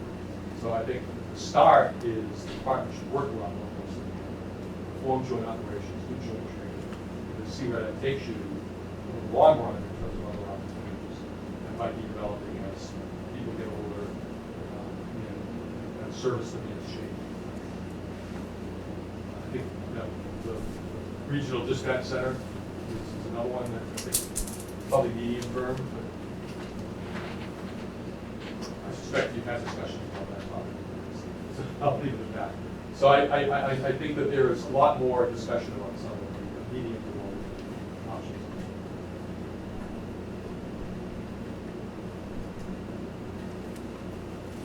Okay. Any other comments or thoughts or guidance? Sure.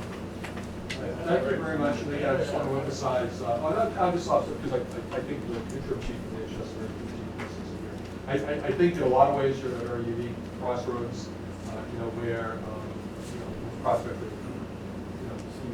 new police chiefs, perhaps a new fire chief soon, that I think there are opportunities to start with a lot more joint cooperation between police, fire, and pursuits of joint training, joint operations, that begin to get the 2 departments culturally tuned to how to work together.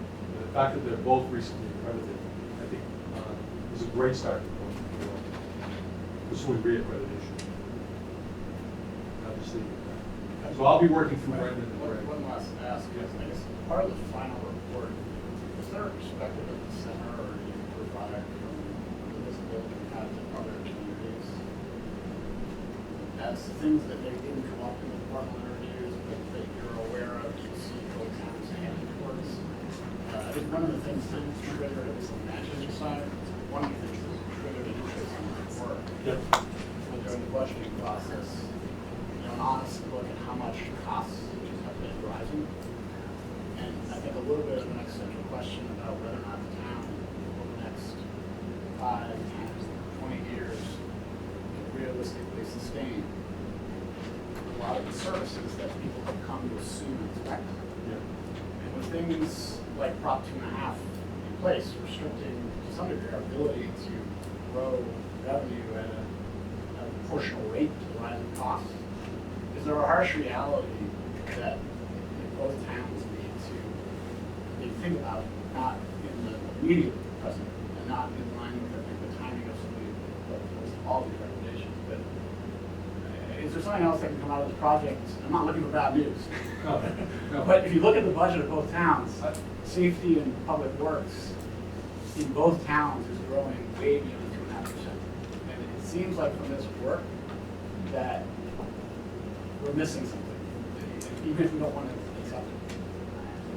So, qualitatively, I would say in meeting with your department heads, the notion that expenses are rising faster than your capacity to handle it was a dominating theme throughout. The department heads are painfully aware of that. Oh, the department is incredibly operative. And that over time, their capacity to do what they did last year grows with that. And that they're seeing that not sustainable curve every year. Because they're seeing that inability to kind of keep up with the realities. And that brings more pressure to being efficient, being lean, doing the best you can with what you're working with. But they're seeing that every day. I think what you're asking is how does that get communicated in this report? It's the impetus for doing things differently. Well, you did a very thorough job, so I compliment you completely. But it does seem like the recommendations go to a certain level, and then the harsh reality of where we're heading, whether we like it or not, costs are continuing to go up. Costs are going to go up to 2.5%. So at some point, something's going to have to give. Yeah, exactly. Either we get rid of 2.5% as a limit, and we tax at a higher rate, or we have to reduce costs. And each town is going to have to face that reality. That's where you volunteer fire department, so they've got that advantage. Manchester's got other advantages. But when you swirl it all together, you've got combined average on safety. Like the numbers while you're talking is between both towns combined is over 4% annually over the past 3 years on average. In the case of public works, it's 8%. So the notion that there isn't any way beyond these recommendations for the towns to think about, again, so I'm not saying we need to force anything here, but there is a reality that we're heading towards that I think inspired at least a lot of discussion from Manchester side. So I'll just kind of paint a picture of what I learned in Essex, right? So this DPW in Essex, and the exact year to the report, there are like 9 laborers in the superintendent. And 4 of those run the treatment plant. 1 is a foreman that responds to water and sewer emergencies. 4 of them, the highway department. And half of one of those is the transfer station. So that's a very, very lean works department, to the point where if there were 2 water main breaks, and I was in the President's office when this actually happened, the entire Department of Public Works is basically tied up for a day repairing water main breaks. I don't know what the answer to that is, but that's kind of the reality on the ground. And Manchester is as lean in a lot of respects. So I guess some perspective of our report about those realities, but at the same time, we aren't the only towns facing this. So what does the center see from other towns about what eventually has to be done? I'd be happy to take a stab at that. I mean, I think that I should work with Brendan and Greg and maybe invite the center, my boss at the center, to try to kind of maybe create that context in the introductory part of this. There was a fairly exhaustive study of combining municipal services between Hamilton and Wenham. It was conducted back in 2009 that I think is revealing in terms of where that takes you in terms of dollars. So I mean, I could touch perhaps on their experience and how difficult some of the decisions would have been had they decided to, kind of be very, very good. And maybe, create a context. That might be helpful. Okay. All right. Great. Great to see you. Thank you very much for coming in. Thank you for your time. What are the next steps for when the draft is So I think three of us powwow, taking some of these comments and doing some revisions. So it's eventually timeline. I was going to say, if I were hearing from you sometime week after Labor Day, we have Labor Day coming up, week this week. So, I gotta say, week after Labor Day. Getting requirements in what can't deal with. So shoot for a final report by the end of September. Yes, I think that's what we're looking at, is the final report. That would give essentially two weeks for the respect course. Okay, great. Thank you very much. Yeah, that's great. Great set of department heads and folks. Blown away by the attitude of operations. Thank you very much. Thanks for coming.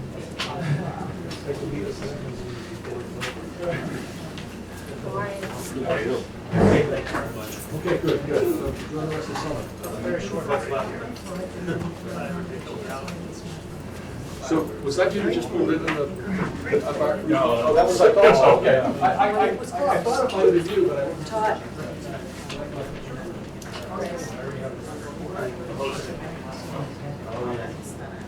Thank you very much. Sit here and watch the film.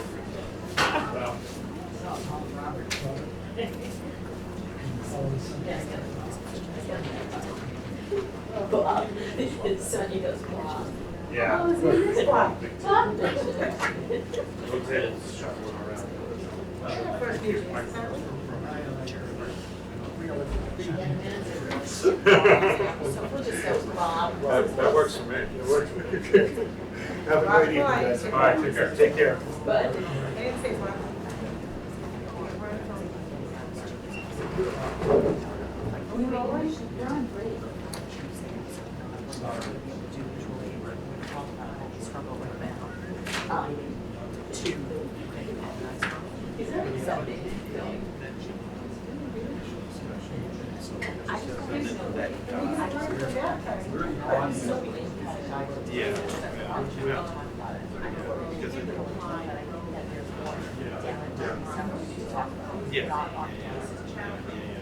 I agree. I think that, stay away from making any recommendations.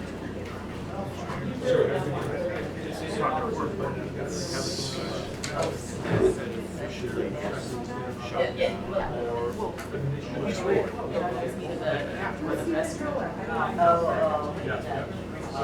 Stephen Miller is in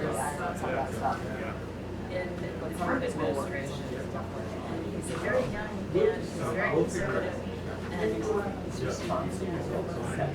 Maybe we would take a second. He's the immigration program guy. And he's about 10, but he doesn't know any better. And he's mean. So, He just said, Well, there you go. person has no soul. And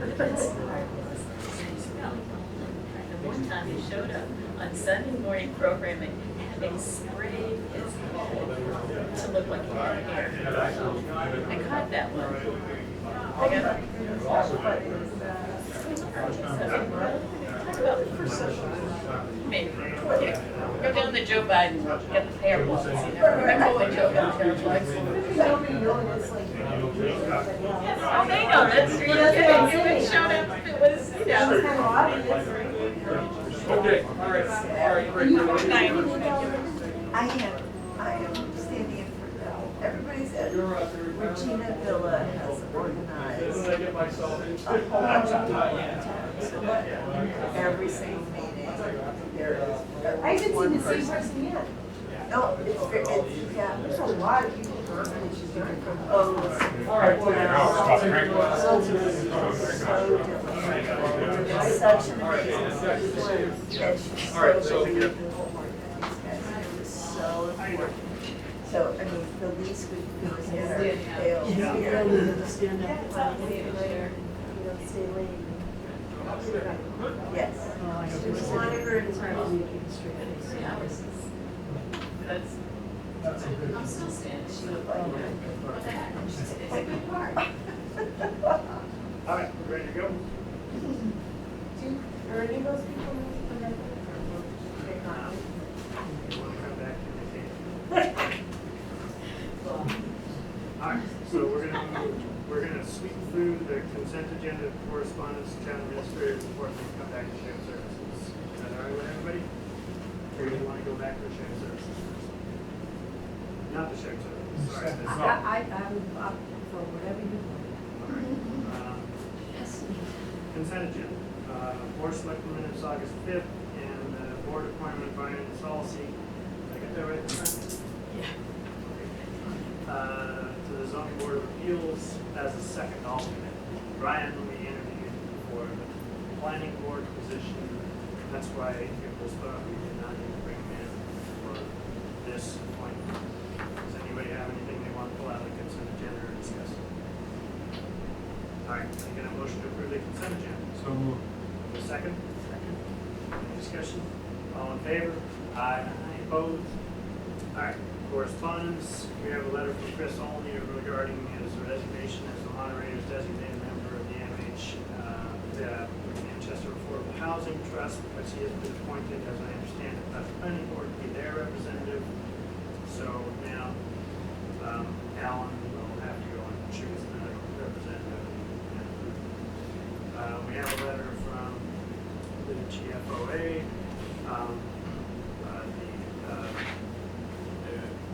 something of accounting. I'm going to say I've forgotten what the acronym means. It Finance is- Officers Association. Yes, this is the third year that we have gotten an award for excellence for the town's comprehensive financial report, known as the CAFR. It's a document that not a lot of towns really produce, and it goes further and farther than you really have to go to represent your finances to the public. So we're pretty proud of that. All right, town administrator.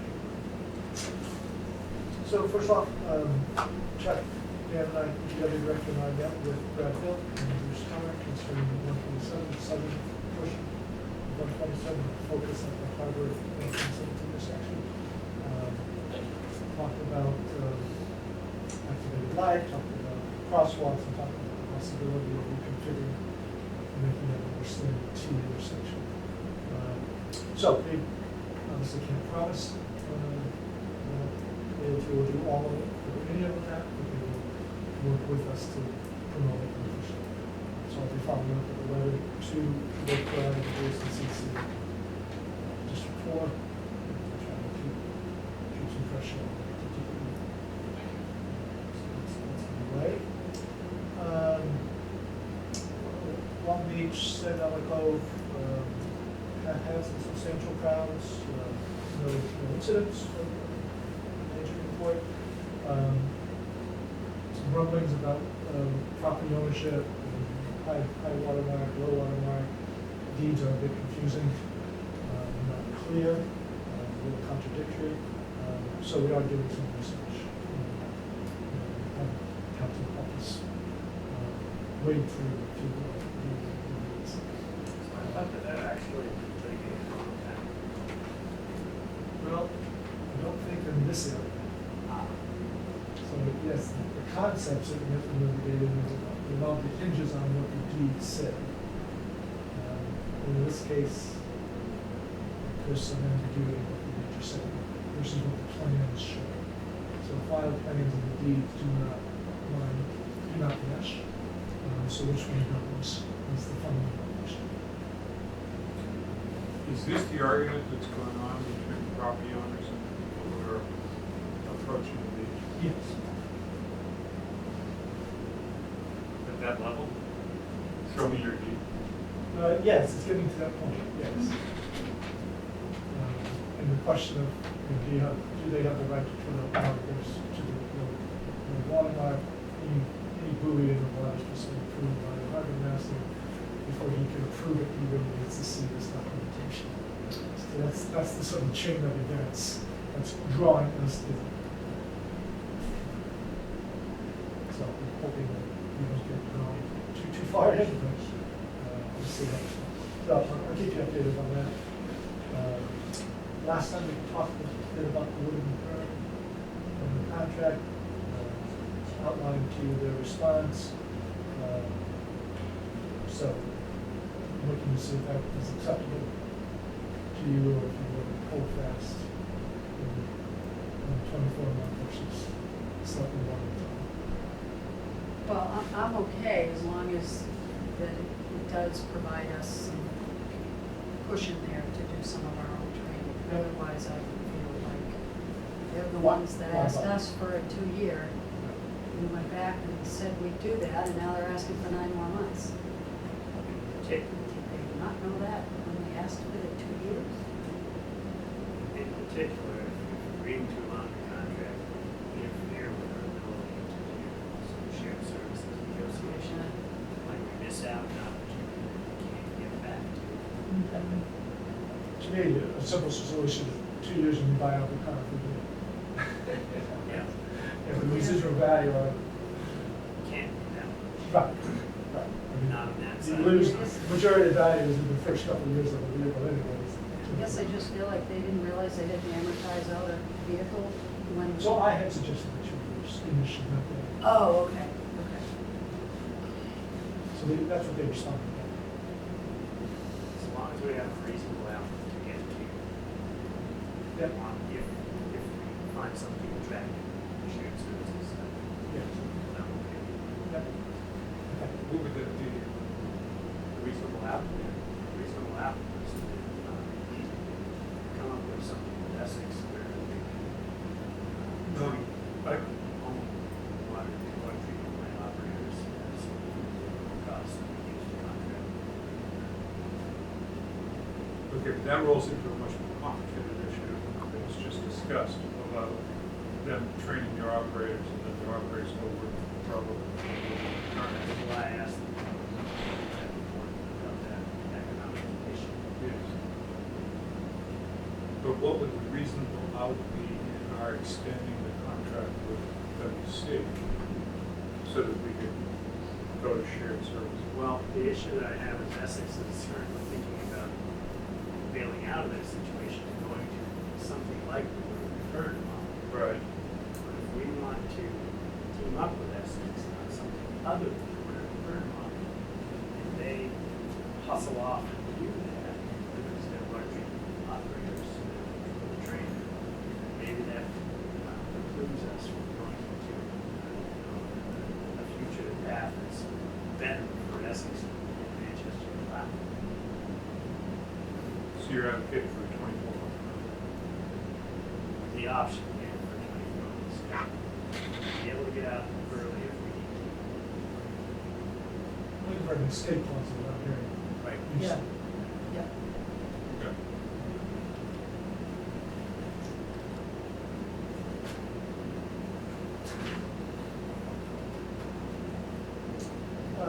Yeah, public safety leadership, I think we should try to carve out some time in the next meeting to talk about that. Type of Gavin, probably should have give you a copy of the resolution that we packed. Good. Alright, comments on this here, Alright, going back to, staffing options. So I had, one question about the, HR position. How it interacts with, the town administrator. So specifically, I'm imagining a scenario where the HR administrator is dealing with a personnel issue wherein there's clash between, say, a department head and personnel, some sort of division, or two departments. So they come up with a solution that now is with a procedure administrator has to okay all of those before they're actually put in place. What happens if there's a conflict between the HR representative and the state administrator? So ultimately, the TA decides. So are they reviewing every step? No. We would want to identify thresholds and issues that would need approval from the TA before we proceed. So, degree of severity and lasting impact of the decision would be sort of the general guidelines of what constitutes what I need to sign off and what I don't need to sign off. There are models and accounts for how that's done. Yes. There's models within the HR industry for that kind of. Well, yeah.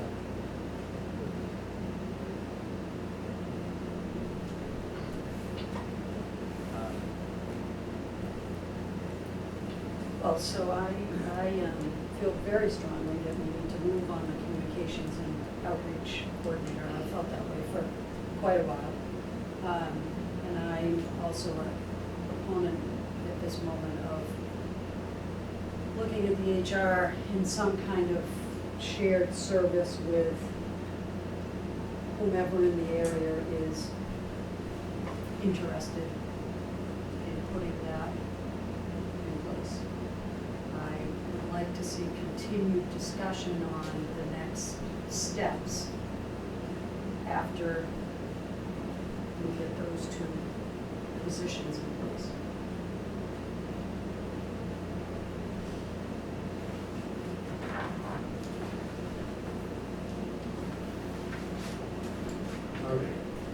I would echo what Muffin just said, that getting an HR specialist on a joint agreement. I don't know how quickly Essex may put back on the discussion tonight regarding this particular issue or not.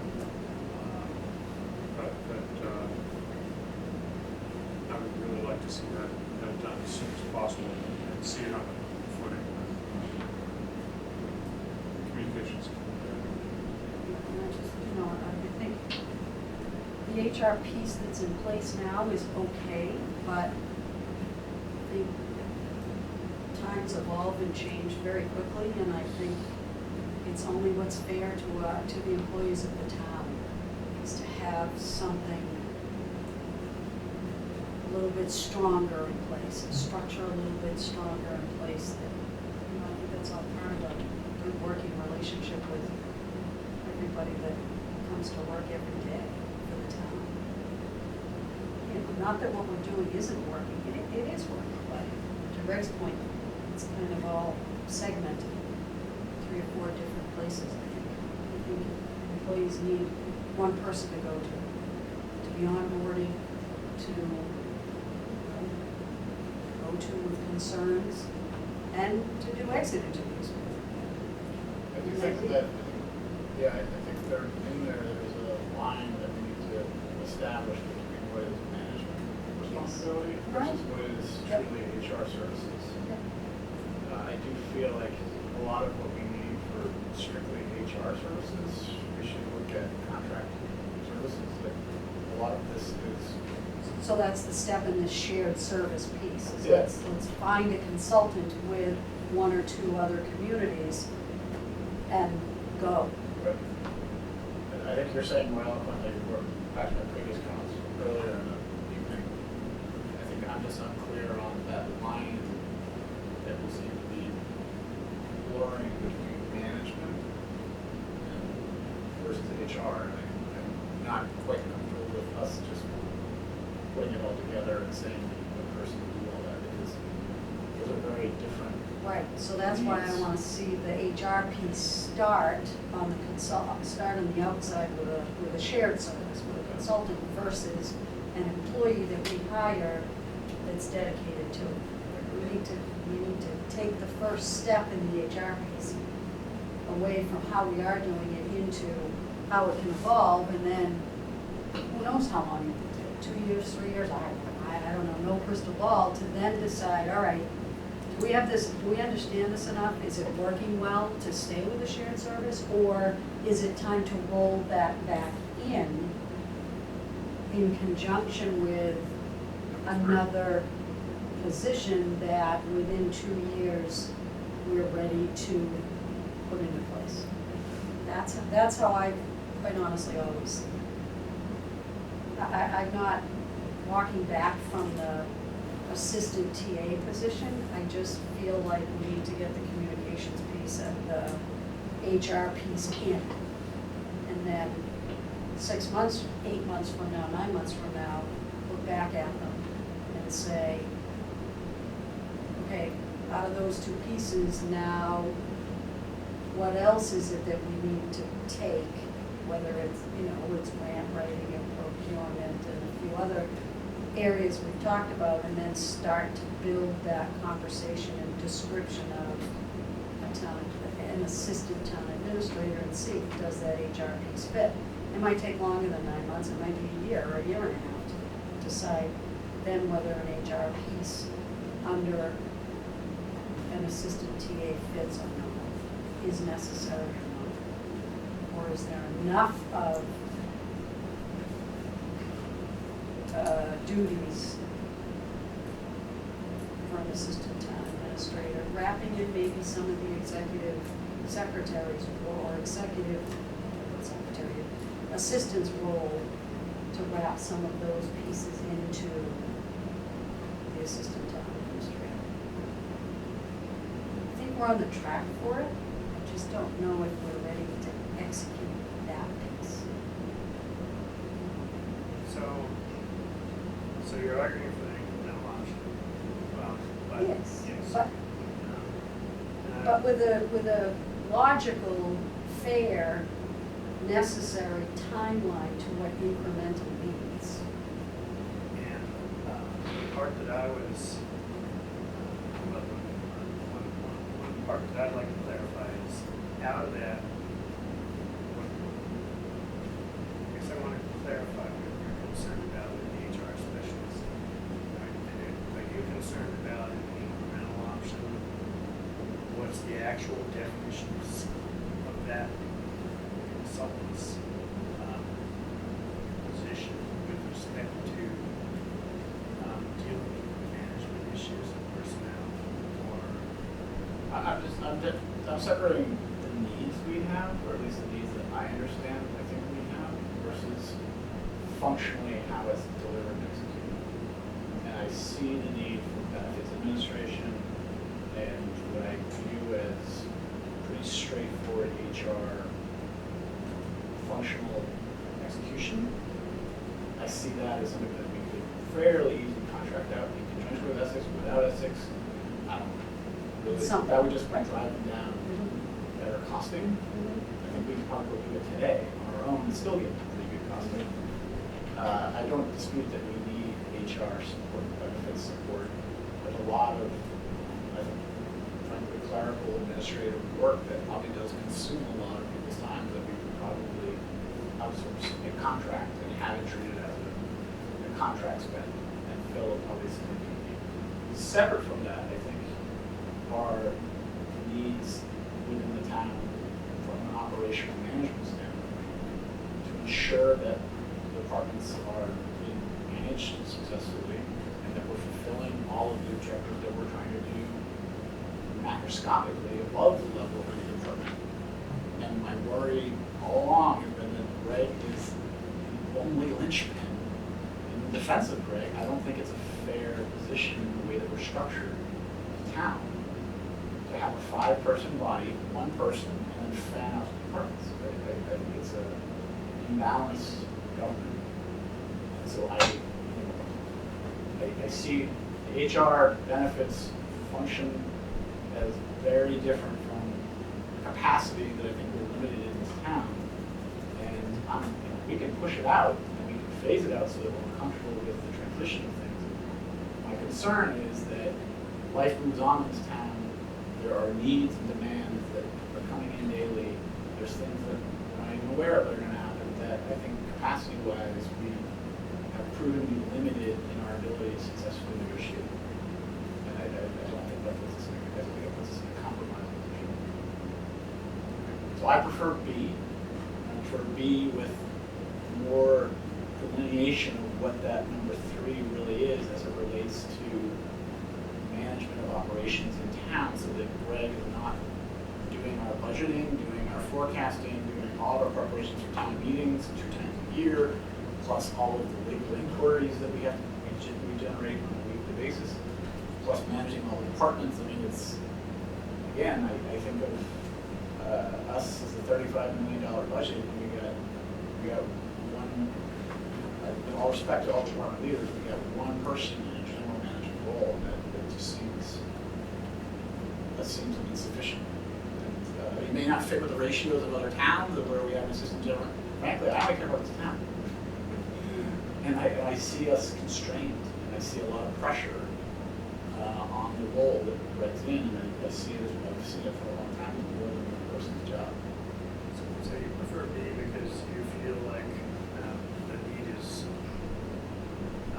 right now, and we shouldn't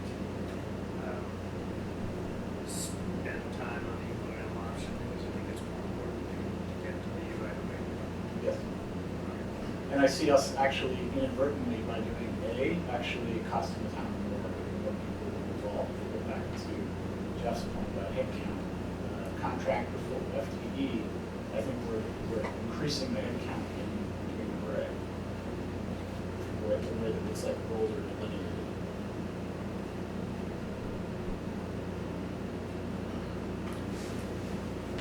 All right, Jeff, do you have opinions on incremental versus HR or other thoughts here? Well, we haven't even talked about the whole issue of executive assistant, sort of receptionist, the 2 models.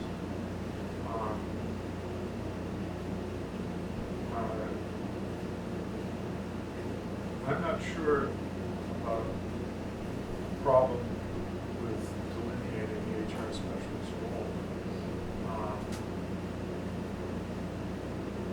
I tend towards A, build slower. Before we bring on a full-time person, a new full-time hire. I would really need to look much more carefully at what the roles of the executive assistant are and the administrative specialist part of the role for 3 under B. Yes, there's a lot to do. I understand what you're saying, Art, but I'm very concerned about jumping the gun on B3. I don't know. I really would like to move more slowly. Well, I think not in, I guess I just, the mandate has been from this board, from finance committee, from taxpayers along the way in the last 4 or 5 years to trim, and that's what we've been doing. So that may be a little bit why I feel like the devil's on the shoulder, saying, step back into these new hiring positions slowly. Maybe that's, I'm not sure why, but maybe, I mean, I go back in my head every once in a while to, yeah, but you know, our mandate's been to keep trimming, and that's what we've been doing. And that's what we hear from people, that we have too many people that work in town hall. I don't agree with that. I'm just saying that's a level of a sentiment that's been out there, and we've been working sometimes very difficultly to manage and trim. And now one of these options can drop us right back into full-fledged, full-time benefit package hiring. So maybe that's why I'm feeling like I'd rather just put the half of the foot back in the water and get these 2 half-time positions on board first. And also, we're still in the sense of some of our hires have not worked out exactly. You know, quite honestly, I mean, I do feel like that's tugging at me a little bit. It's not a reason to not hire No, I people, agree. but, so honestly, I need to pick in between 1 and 2, but there isn't, you won't let us, so. Well, Right, I mean, so I actually have a thought. So first, let me ask you this, as far as the communications and the outreach, what's here, the both basically the same, both those positions, do you have an objection to that? Full steam ahead. Okay, so But there's. I think it's a contract, I think you should make a contract role, I wouldn't hire somebody full time. I'm sorry, wait a minute, what? It's a part-time hire. That is Part-time would be contract too.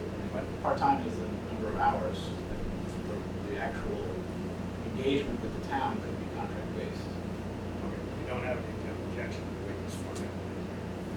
I noticed the way you formatted it, I would prefer it to be a contract role. I don't think we need to accumulate, let's pay full-time or part-time staff. You mean, so, the communications and community outreach coordinator could be a consultant? Yeah. I don't think we've, and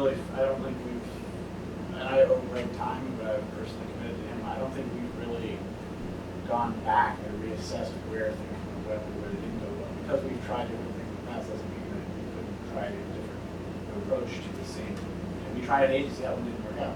People try scads of agencies all the time. We tried a consultant, didn't really work out. That doesn't mean the consultants don't work. I just would be reticent to take on an employee.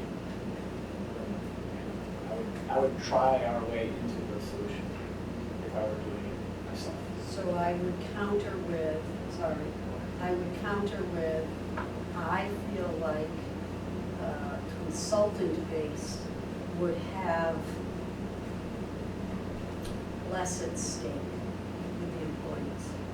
I feel like this individual to have success in community outreach and you know, bringing everybody together and not just in our community to get people to kind of sit up and pay attention and learn, you know, be attentive in what we're trying to do, but the same goes for the employees too. And I feel like this person, more so than an HR person, needs to be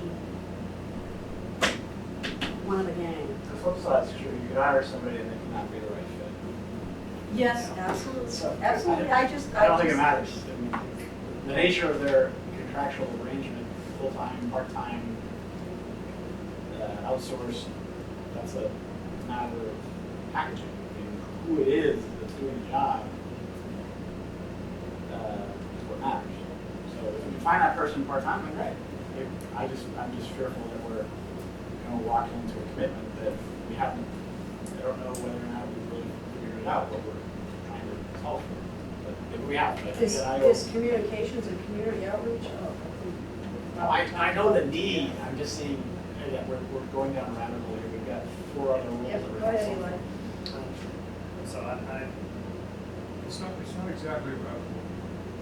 Well, it's a rabbit hole relative to the fact we've got 4 other roles to discuss. I understand, but it's not exactly the difference between a contracted worker and an employee, because the quality of who you're gonna get as an employee is gonna be higher than. I'm happy to have this discussion, but this is a detailed discussion on a particular role, and the way No, that it's this was a presented policy was- discussion about whether we bring on contractors who have less investment and necessarily because they're earning less money,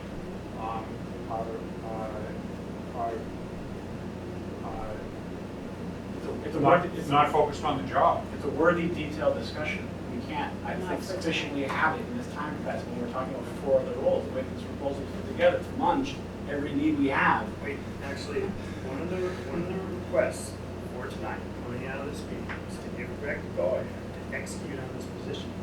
And if we are sitting here fighting about whether or not. I think it's reflective of the fact there's a lot of devil in the details, so we may not solve it. Well, the goal is to resolve this particular item, I'm not gonna ask, but they explicitly stated.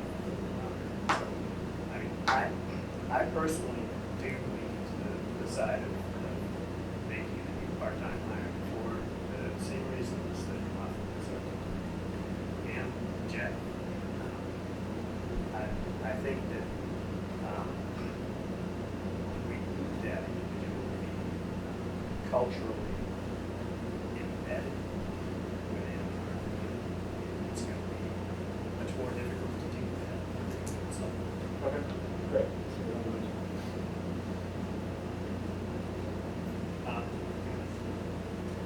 as far as the next ones are concerned, I am not sure that we need to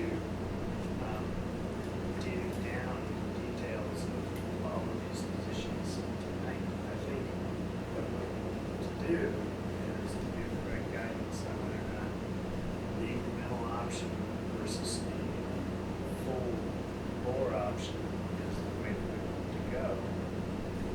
There is an argument for the incremental option, but one of the problems or concerns that you have with it is that it can stagnate and generate some crashing.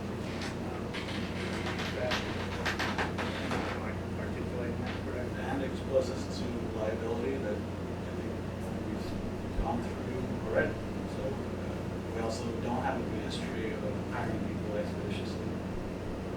We're sitting with 2 major positions open, and I think pushing the can down the road on a known capacity that we've talked about before and agreed on, it only makes sense to push it out further. We can. So, We can start the search on B now, probably take us 2 years. So one of the issues here is, for B, we can't execute that without going to town meeting and getting additional funding or authorizing expenditure of that aggregate. Or is it that we can't execute it with the current funding unless until we get to January?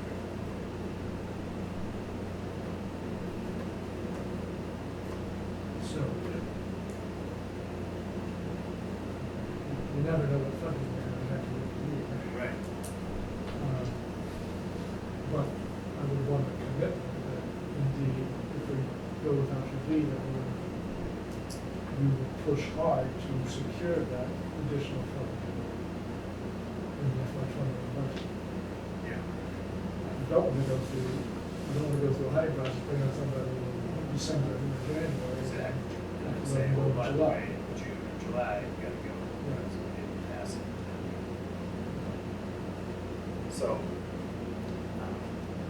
that means that I don't. But, having said that, if the board and the finance committee are 100% behind pushing for those needed dollars, then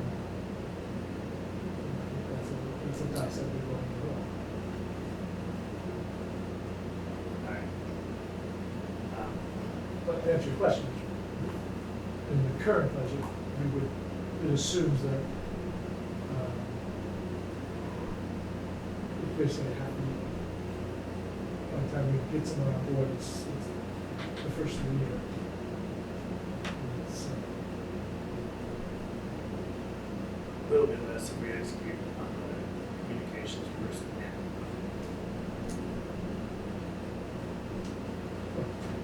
communication personnel, we have those dollars to. So, positions.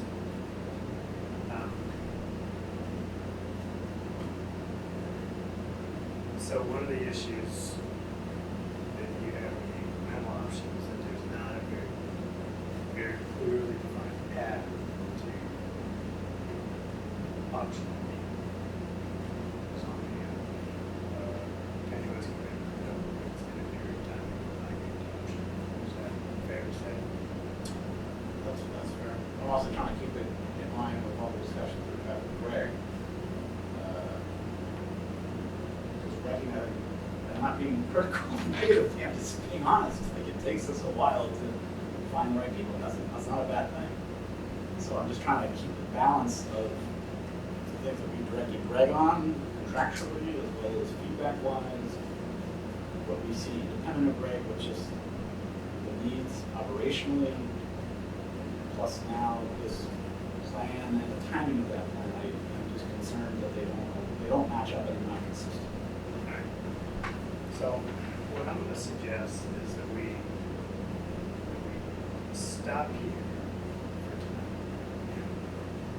Greg can go off and see if he can construct a clear path from option A to option B and mitigate those concerns. And we can come back and discuss whether or not we want to try to jump directly to option B. We also, has FinCom had a chance to go over this yet? No. Not as a committee, I talked to a couple of them. And we were talking about maybe discussing, when was our next joint meeting with them? We were thinking it was gonna be potentially after Labor Day. Yeah. I think we, Yeah, based we talked on about- the outcome of other issues. Yeah, if we had, So we had a we vote. just, yes. Right. The other owner. Right, by- right, right. By the third, you could have a joint I meeting think that's what we then. did there. All right, So so we also have the compost plot. So that was the Tuesday after Labor Day. Well, then maybe, everyone's doing it, but it might make sense to, well, will FinCom be in for that? They need to. Well, we need to just Bite the bullet and do it and keep the rest of the agenda simple. keep it lean. And so, expand on option A the way I described. Package this up and get it out to FinCom in advance of that. Have a fairly, I'll have a discussion with them. Try to get as much of the questions from FinCom to Greg before then.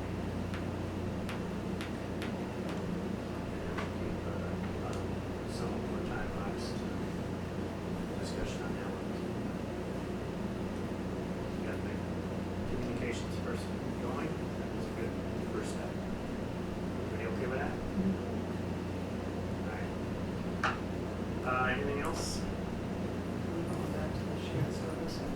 No. What was that? Moving back. No, no. All right,